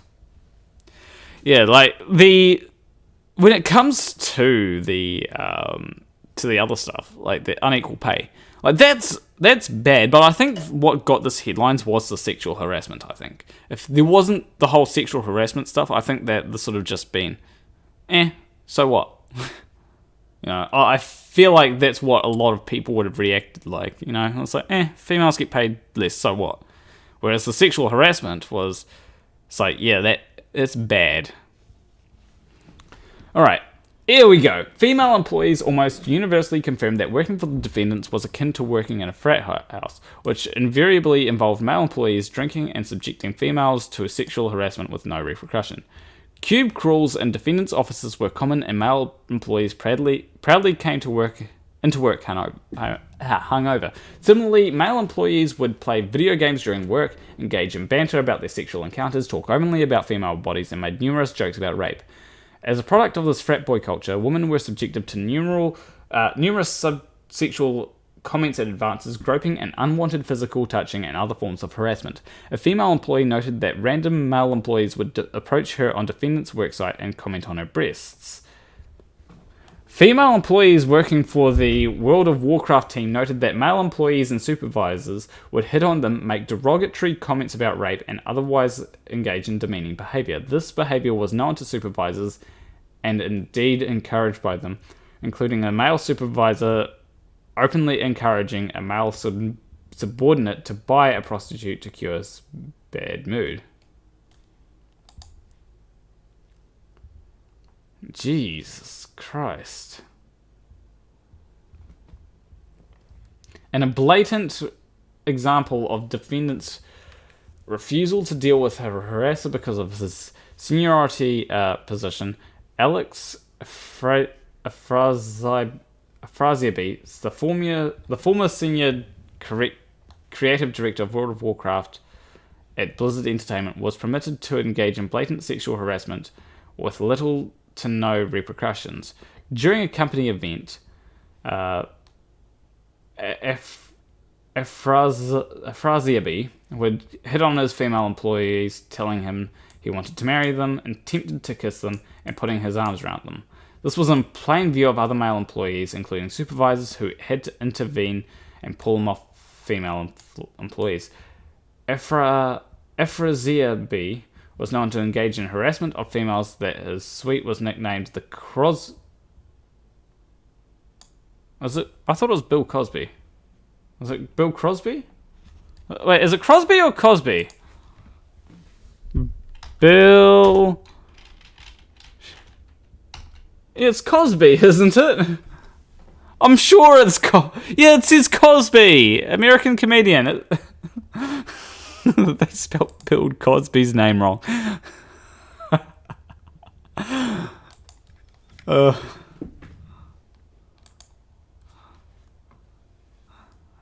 Anyway,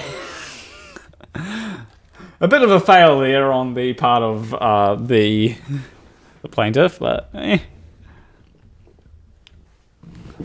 anyway, Ephrasia would also call females derogatory names at company events. Ephrasia conduct was known to Blizzard's entertainment executive, who took no effective... Go away. Who took no... Who took no effective remedial measures. J. Allen Brack, president of Blizzard Entertainment, allegedly had multiple conversations with Ephrasia about his drinking and that he had been too friendly towards female employees at companies, but gave company events, but gave Ephrasia a slap on the wrist, i.e. verbal counselling in response to these incidents. Subsequently, Ephrasia continued to make unwanted advancements towards female employees, including grabbing a female employee's hand and inviting her to his hotel room and groping another woman.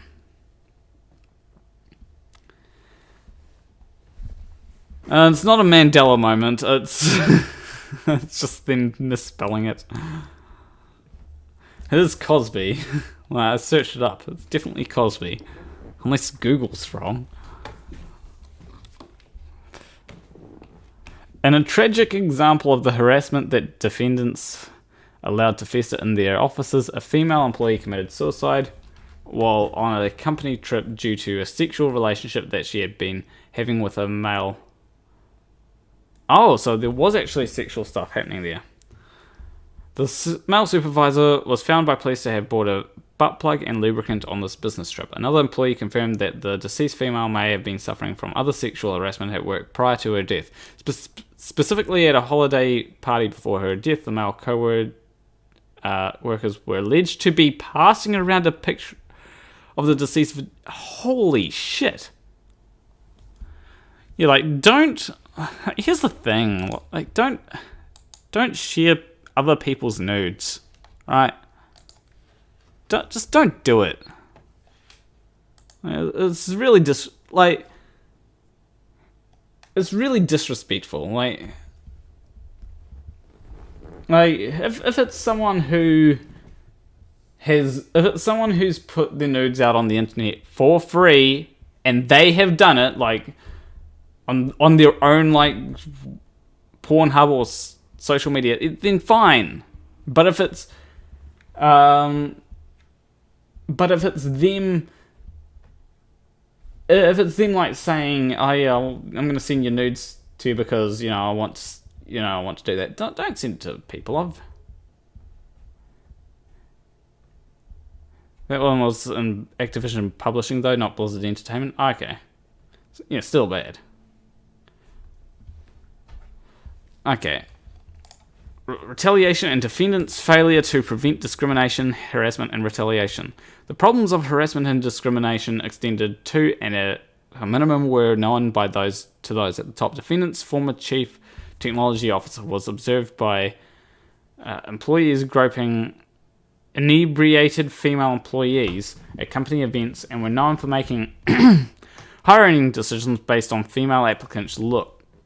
An employee complained to Blizzard Entertainment President J. Allen Brack in early 2019 that employees were leaving due to sexual harassment and sexism.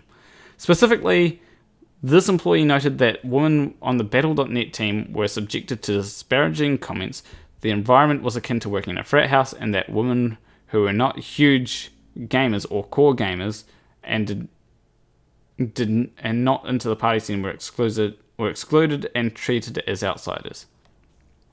Female employees had raised further complaints to various human resource personnel about the discrimination they faced, including but not limited to complaints about unfair pay and assignments, male co-workers belittling them or minimizing their contribution, and male counterparts being promoted quickly despite their lack of seniority.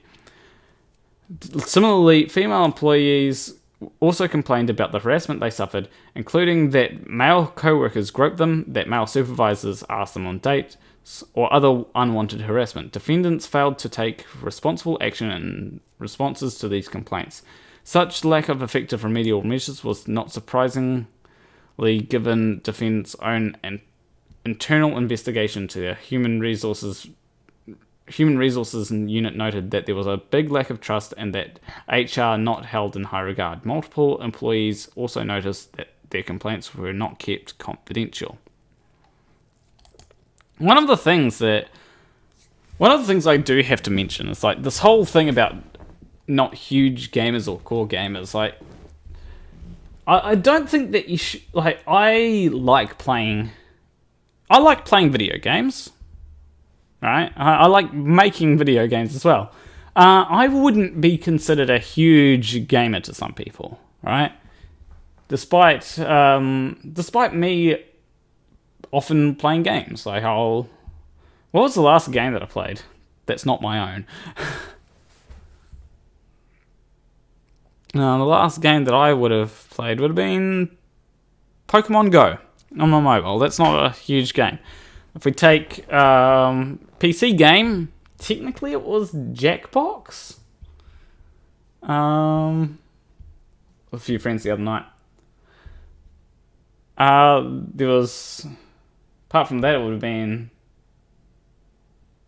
technically chess, but if we go for like not browser-based games, we could go Magic the Gathering Arena. Yeah, probably that.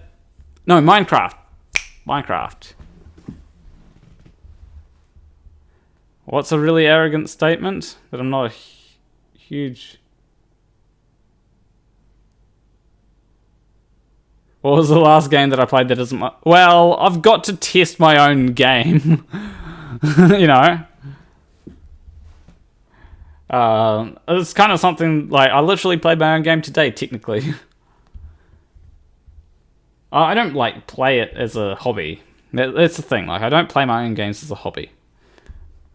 I play other games other people's games as a hobby. Like, I actually don't understand people... Maybe it's me, but I don't understand people playing games that they help to make as a hobby. Like, I understand, like, maybe testing it.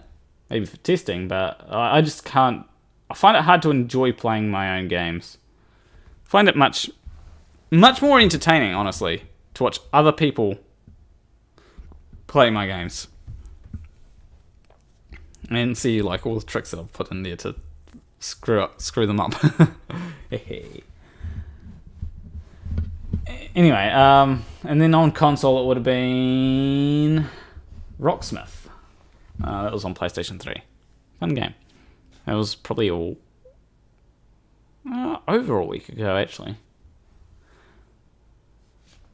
Anyway. Yeah, I use my PC for... I main use for it is stuff like this, and also like you know, making videos. Yeah, like this here. Anyway, back to, and yes, it is Bob Super Noodle Doodle. Need for Speed Underground on the GameCube. I've got Need for Speed Underground on PlayStation 2, not GameCube. I don't have a GameCube. Anyway, where's... Oh, there we go. There we go, Bob. Where is the... Where is what I was looking at? Anyway. Okay, back to In retaliation for complaints they made regarding harassment and discrimination, female employees experienced retaliation by defendants that include involuntary transfers, selection for layoffs, and denial of projects or other opportunities. Defendants' flawed policies and practices effectively allowed and continue to allow discrimination to occur in defendants' workplace. Employees have suffered and will continue to suffer harm from defendants' ongoing unlawful policies and practices unless they are enjoined by this court. Okay, so...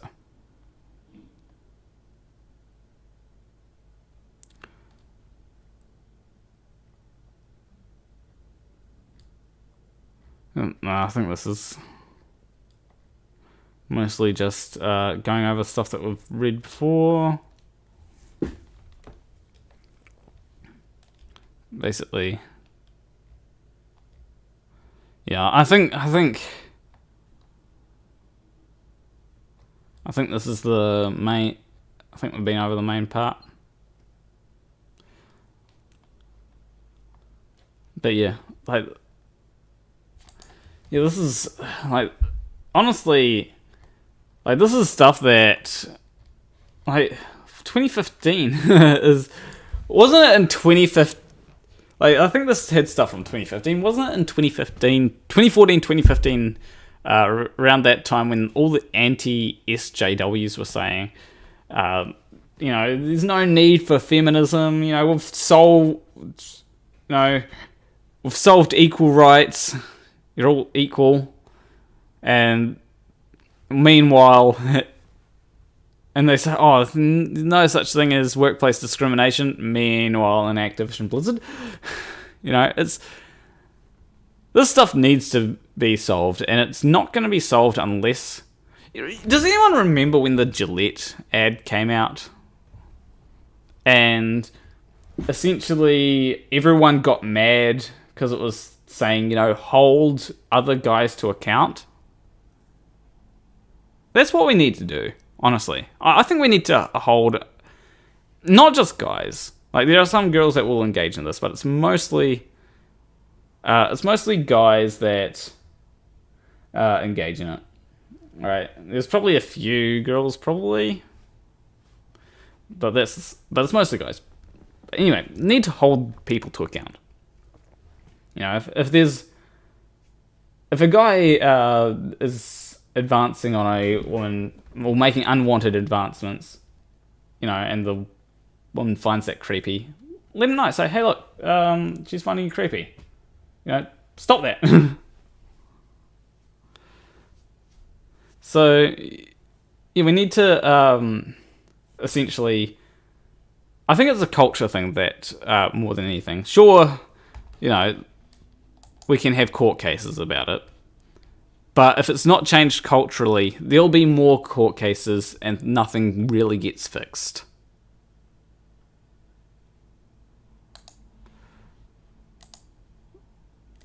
Yeah, extremes are bad.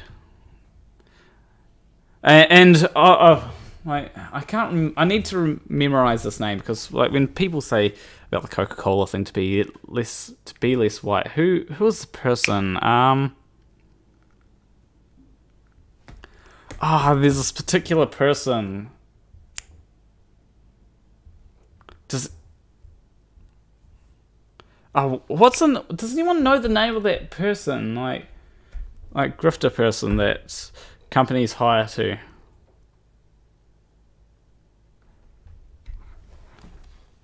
I mean, okay, hold on, let me see, CRT.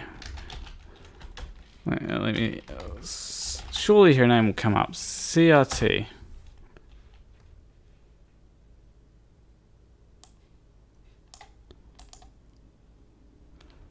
Well, maybe there'll be, oh,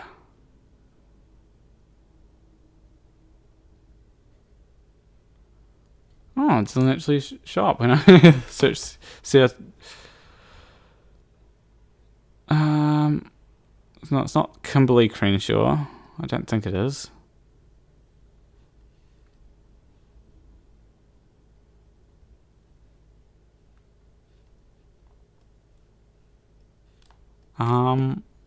Who is it?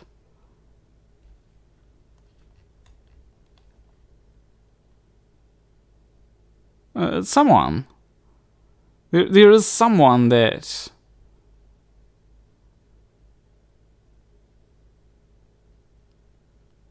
I'm trying to remember the name. It escapes me.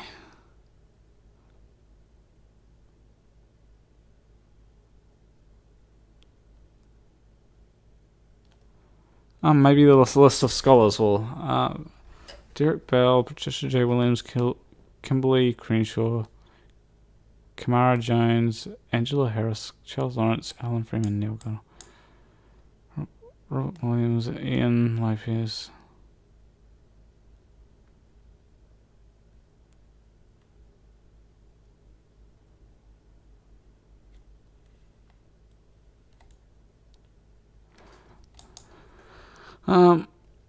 I mean, good that she's not listed on the things for CRT.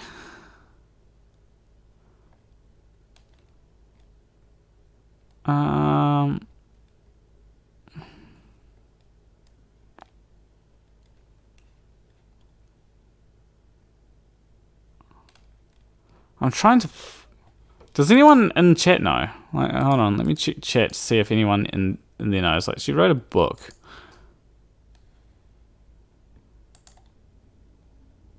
No, it's not the Greenpeace guy. It's the... someone wrote a thing.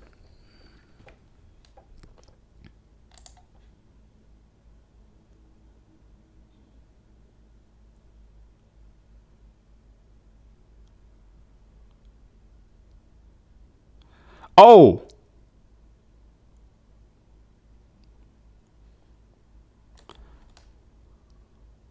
Robin DiAngelo, that's it.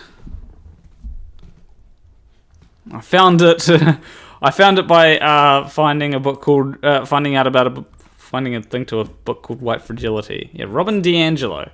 There we go. That's the person that I'm thinking of. I forgot my. Yeah. I forgot my point on that. Something about people molding over critical race theory and saying that Robin DiAngelo... Yeah, like, I think it would be like... Oh, yeah, the Coca-Cola thing saying be less white there. That was a thing by Robin DiAngelo, and, like, everyone hates Robin DiAngelo. Or maybe hate is a strong word, but no one likes Robin DiAngelo. Apart from maybe Robin DiAngelo's family. Everyone's loved, to some extent.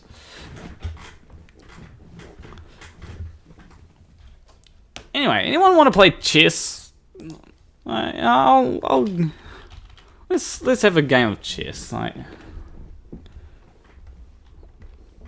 let's play with a friend. Let's go 5 minutes. 1 second increment. Hey. I'll copy the link in the chat. Whoever first clicks the link gets to face me, basically.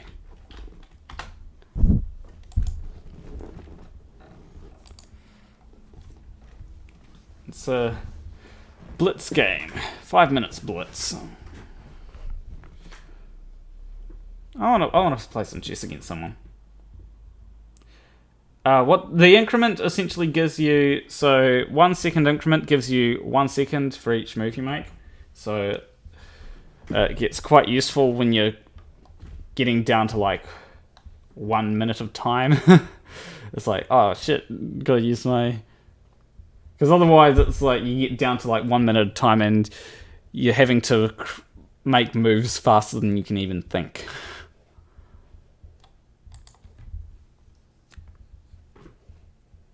It's one of the things where it's just to make the game... It gives you a bit of time to make moves rather than having to make every move within the game within a certain amount of time. Because, you know, games may have more moves, less moves. So you just copy or click the link in the thing in chat. Be fun. It's fun to play with people in chat.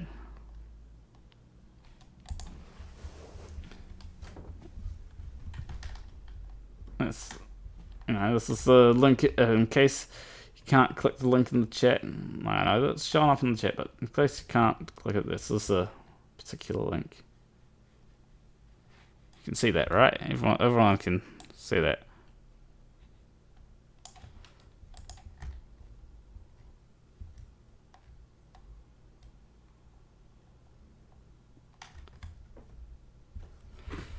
Hopefully I didn't zoom out too soon.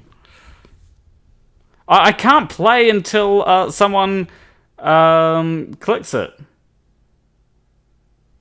This is...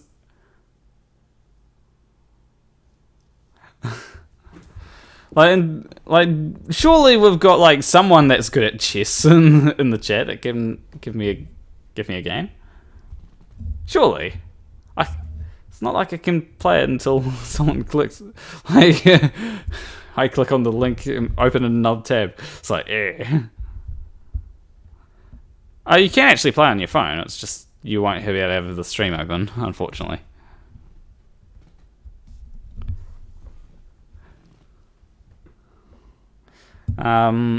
Maximilian Bock said, another time it's 1:30 AM in the morning, heading to bed. Good night. Be checkmate in like 10 steps. Yeah, I could like... I think there's actually things that you can do on chess where you're on the site where you can like halve your time. Like I can half my time and then try and make things... Although I don't know how to do that. Not yet anyway.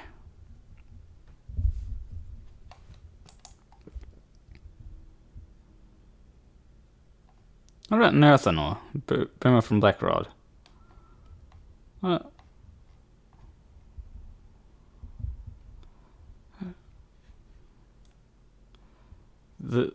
This is a that I don't know. This thing is that I don't know everything I need to look out for. You need to look out for pins, pins and forks. Like I could also pork you. This is like a pin and a fork.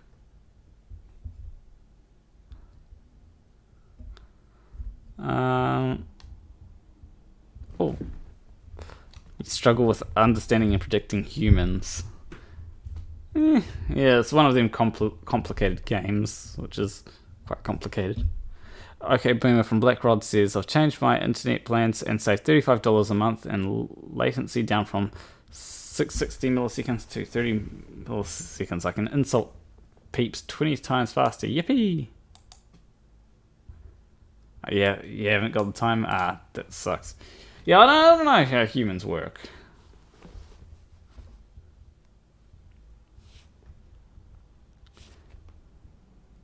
Okay, someone needs to give me a game before I end up the stream. I have a good game with someone. Who plays chess in chat? Anyone?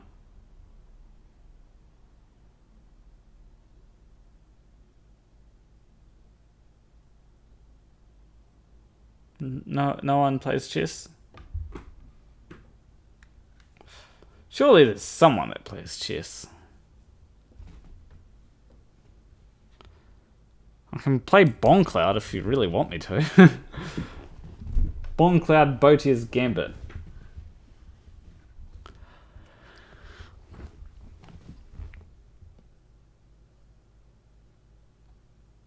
Okay.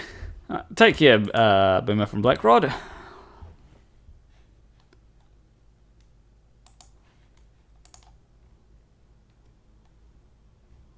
Who else is in chat? We've got the Black Swan, we've got Delay, we've got RH, but we've got Nathan Thompson.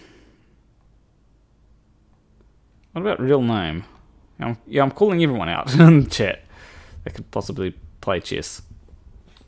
I'll have some fun. Someone play a bit of chess. If only. I know some people are on a voice chat or something. You're not clicking no Glowhead's link. I'll actually post another link in the chat. Same game. It's completely legitimate. In case anyone Because the link has kind of disappeared off screen. At least for me it has.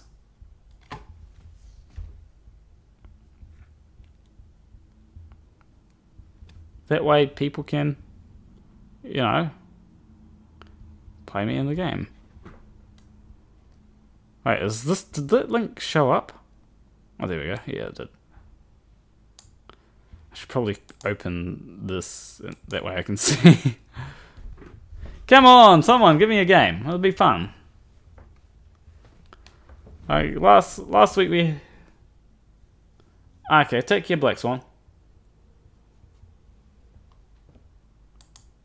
Someone give me a go. Surely someone knows how to play chess.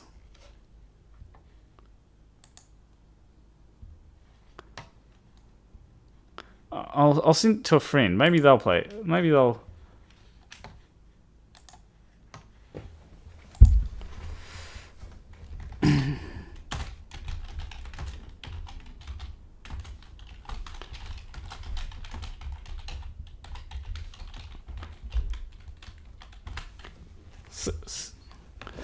I've sent it to a friend who can maybe play chess. That way, can at least... Oh, there we go. Let's... oh, that's an interesting opening. We will play there. There we go. Now we'll play here. Take pawn. Pawn takes. Oh no. Okay. Pawn takes.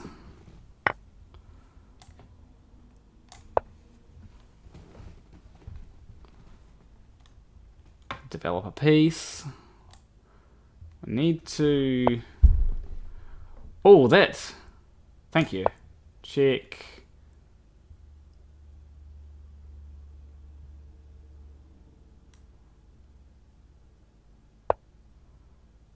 Okay,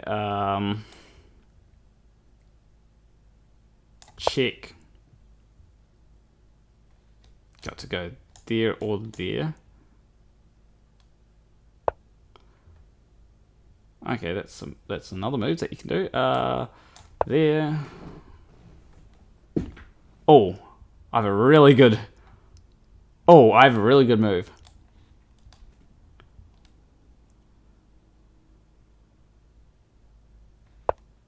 Ah, bugger! Stops the move. Ah, and it. Oh, that's a fork.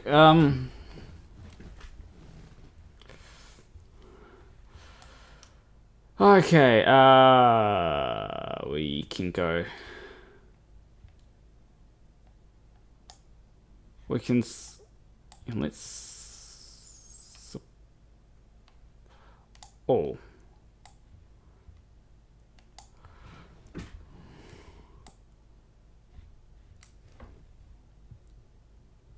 Let's go.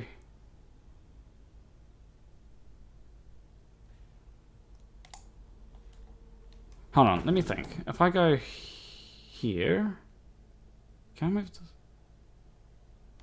Can I defend my pieces? I don't think I can. Let's just go here for now. Defending the bishop.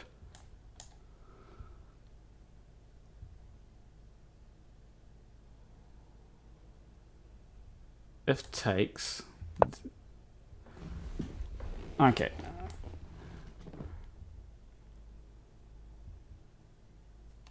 Develop the bishop. I've got a plan to... Kind of walks into my plan. Oh, there's got to be plans here. There's got to be something of a plan.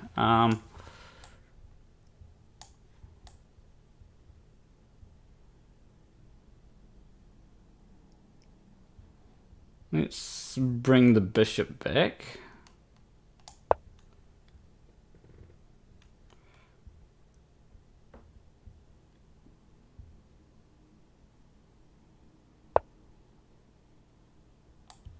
It's... Oh, hey.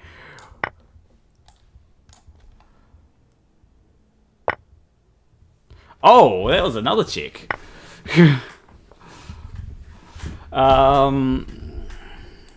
Let's go here.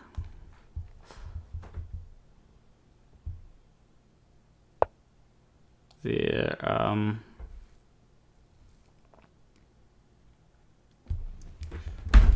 okay, we need to...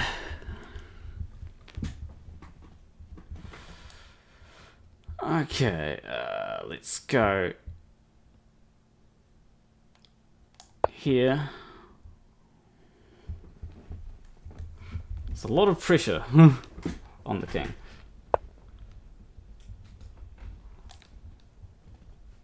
Let's pin the knight.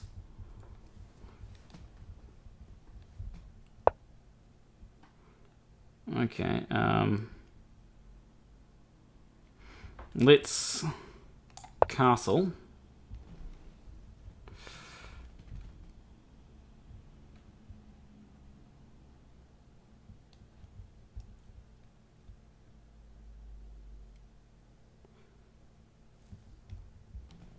Next time do yeah, let's move this here. Bringing my rook, so I can bring my rook out.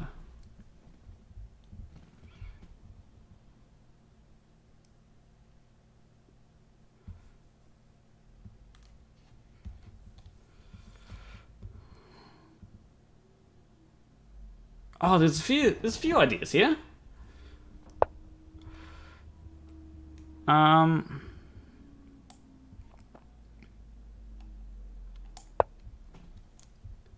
Maybe I should have done the other rook. Oh.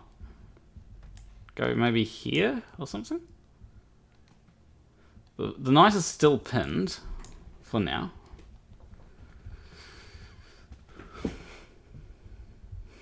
But like if the king were to go there, yeah, that would be an interesting way to play this.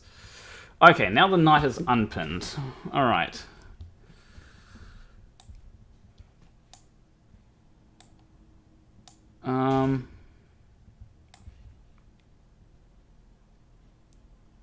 We can't take, we'll move. Okay.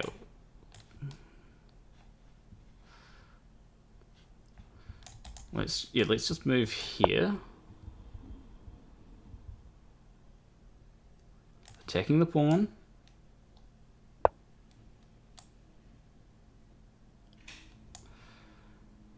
Oh shit.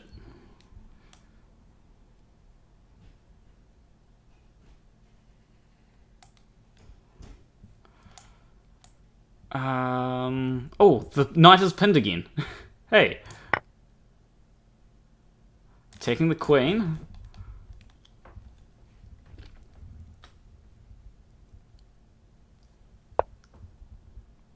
That blunders a queen.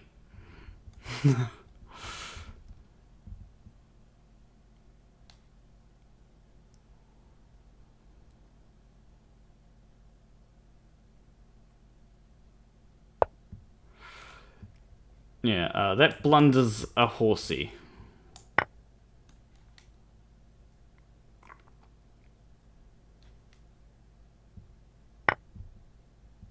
Okay, yeah, that does that. Let's move. Let's. Oh, that.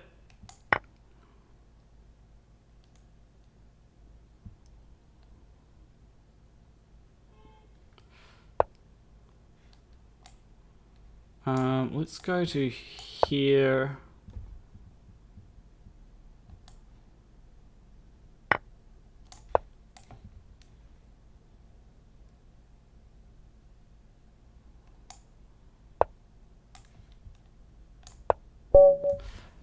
There we go. I don't know who I was facing there. I suspect that it was the friend that I was that I messaged. Ugh. I need to look out for like wow, I can't believe you'd flex your white privilege. Nice. I don't know who who I was facing there. Who was I facing? I'm just curious.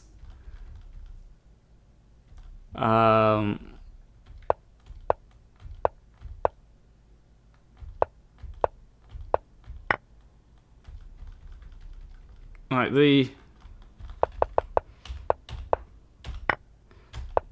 I was expecting take here. I was expecting take, because I can't really take back.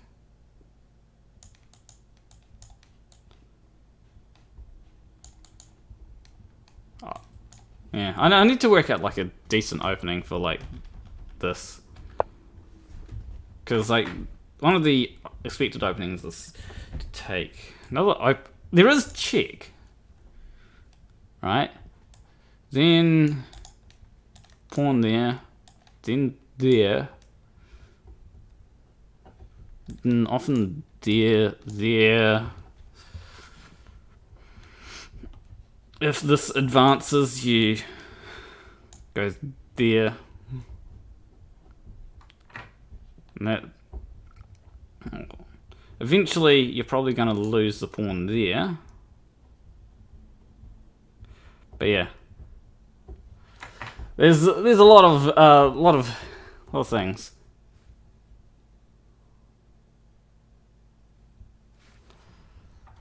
And then there's queen there, I guess. Like all these strategies. Like the best strategy is something like queen there.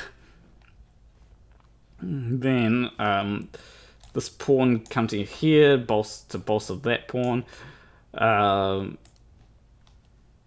That does give bishop there, but it also stops knight from there. But you can also go knight to there.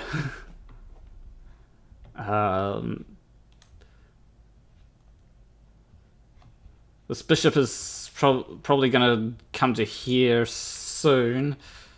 But yeah, like everyone, chess is easy to understand, right? Oh, I was versing you. Okay, yeah, I did laugh when you made that comment. Do you want another go? Or are you chessed out for today?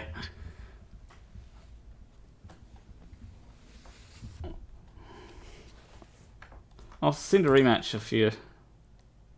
Send a rematch offer. And if you do want to have another go, it'll be last game of chess for the day. Do need to eventually get 5D chess. So that's... I have job applications to fill out. Okay. Anyway. But that was fun.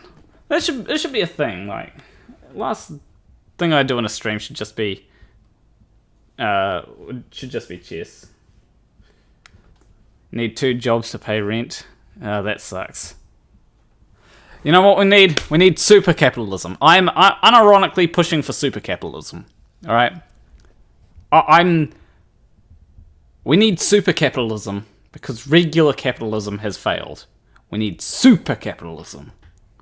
That's I'm unironically doing it because like nobody wants to talk about policies, and I'm just gonna be like, yeah, super capitalism, and I'll tell you what the policies are for super capitalism, right? The policies for super capitalism is the workers in a business each own a part of that business. So essentially, it's extending democracy from it's an extension of democracy from democracy at the state level to democracy at the work level. We don't have democracy in work for the most part, right? We need democracy in work, so super capitalism. Super capitalism does that. And it's also, in super capitalism, you don't want the private ownership of inelastic markets.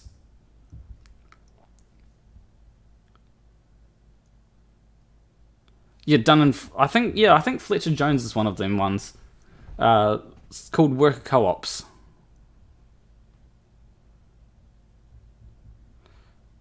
Yeah. So, fun times. Anyway, with that out of the way, let's end up the stream, and we'll go to here for. Shit! I need to. So yeah, leave a like and subscribe. Make sure you go subscribe to Planet Walk Clips if you haven't. How many subscribers do I have there? We'll skip the Grammarly ad. 18 subscribers. Go subscribe. There's a link in the description.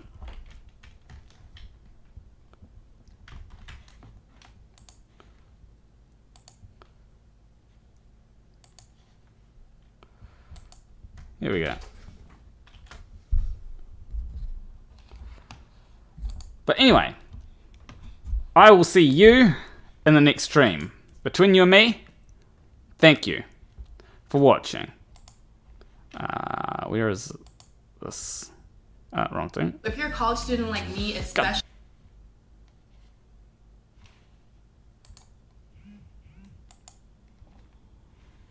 There we go. Induction. Induction.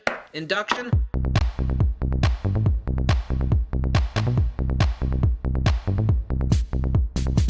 Induction. Induction. Induction. Induction. Induction. Induction. Induction. Induction. Ball. Induction. Sphere. Induction. Ball. Sphere. Ball. Induction. Sphere. Induction. Ball. Sphere. Ball. Induction. Sphere. Induction. Ball. Sphere. Ball. Induction. Ball. Induction. Sphere. Sphere. Sphere. Sphere. Ball. Induction. Sphere. Induction. Ball.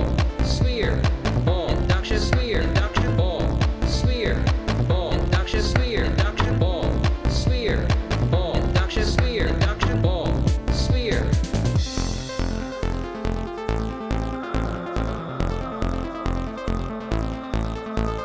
Gravity is not an autonomous field modality. The fuck did you just say? Ball. Induction. Sphere. Induction. Ball.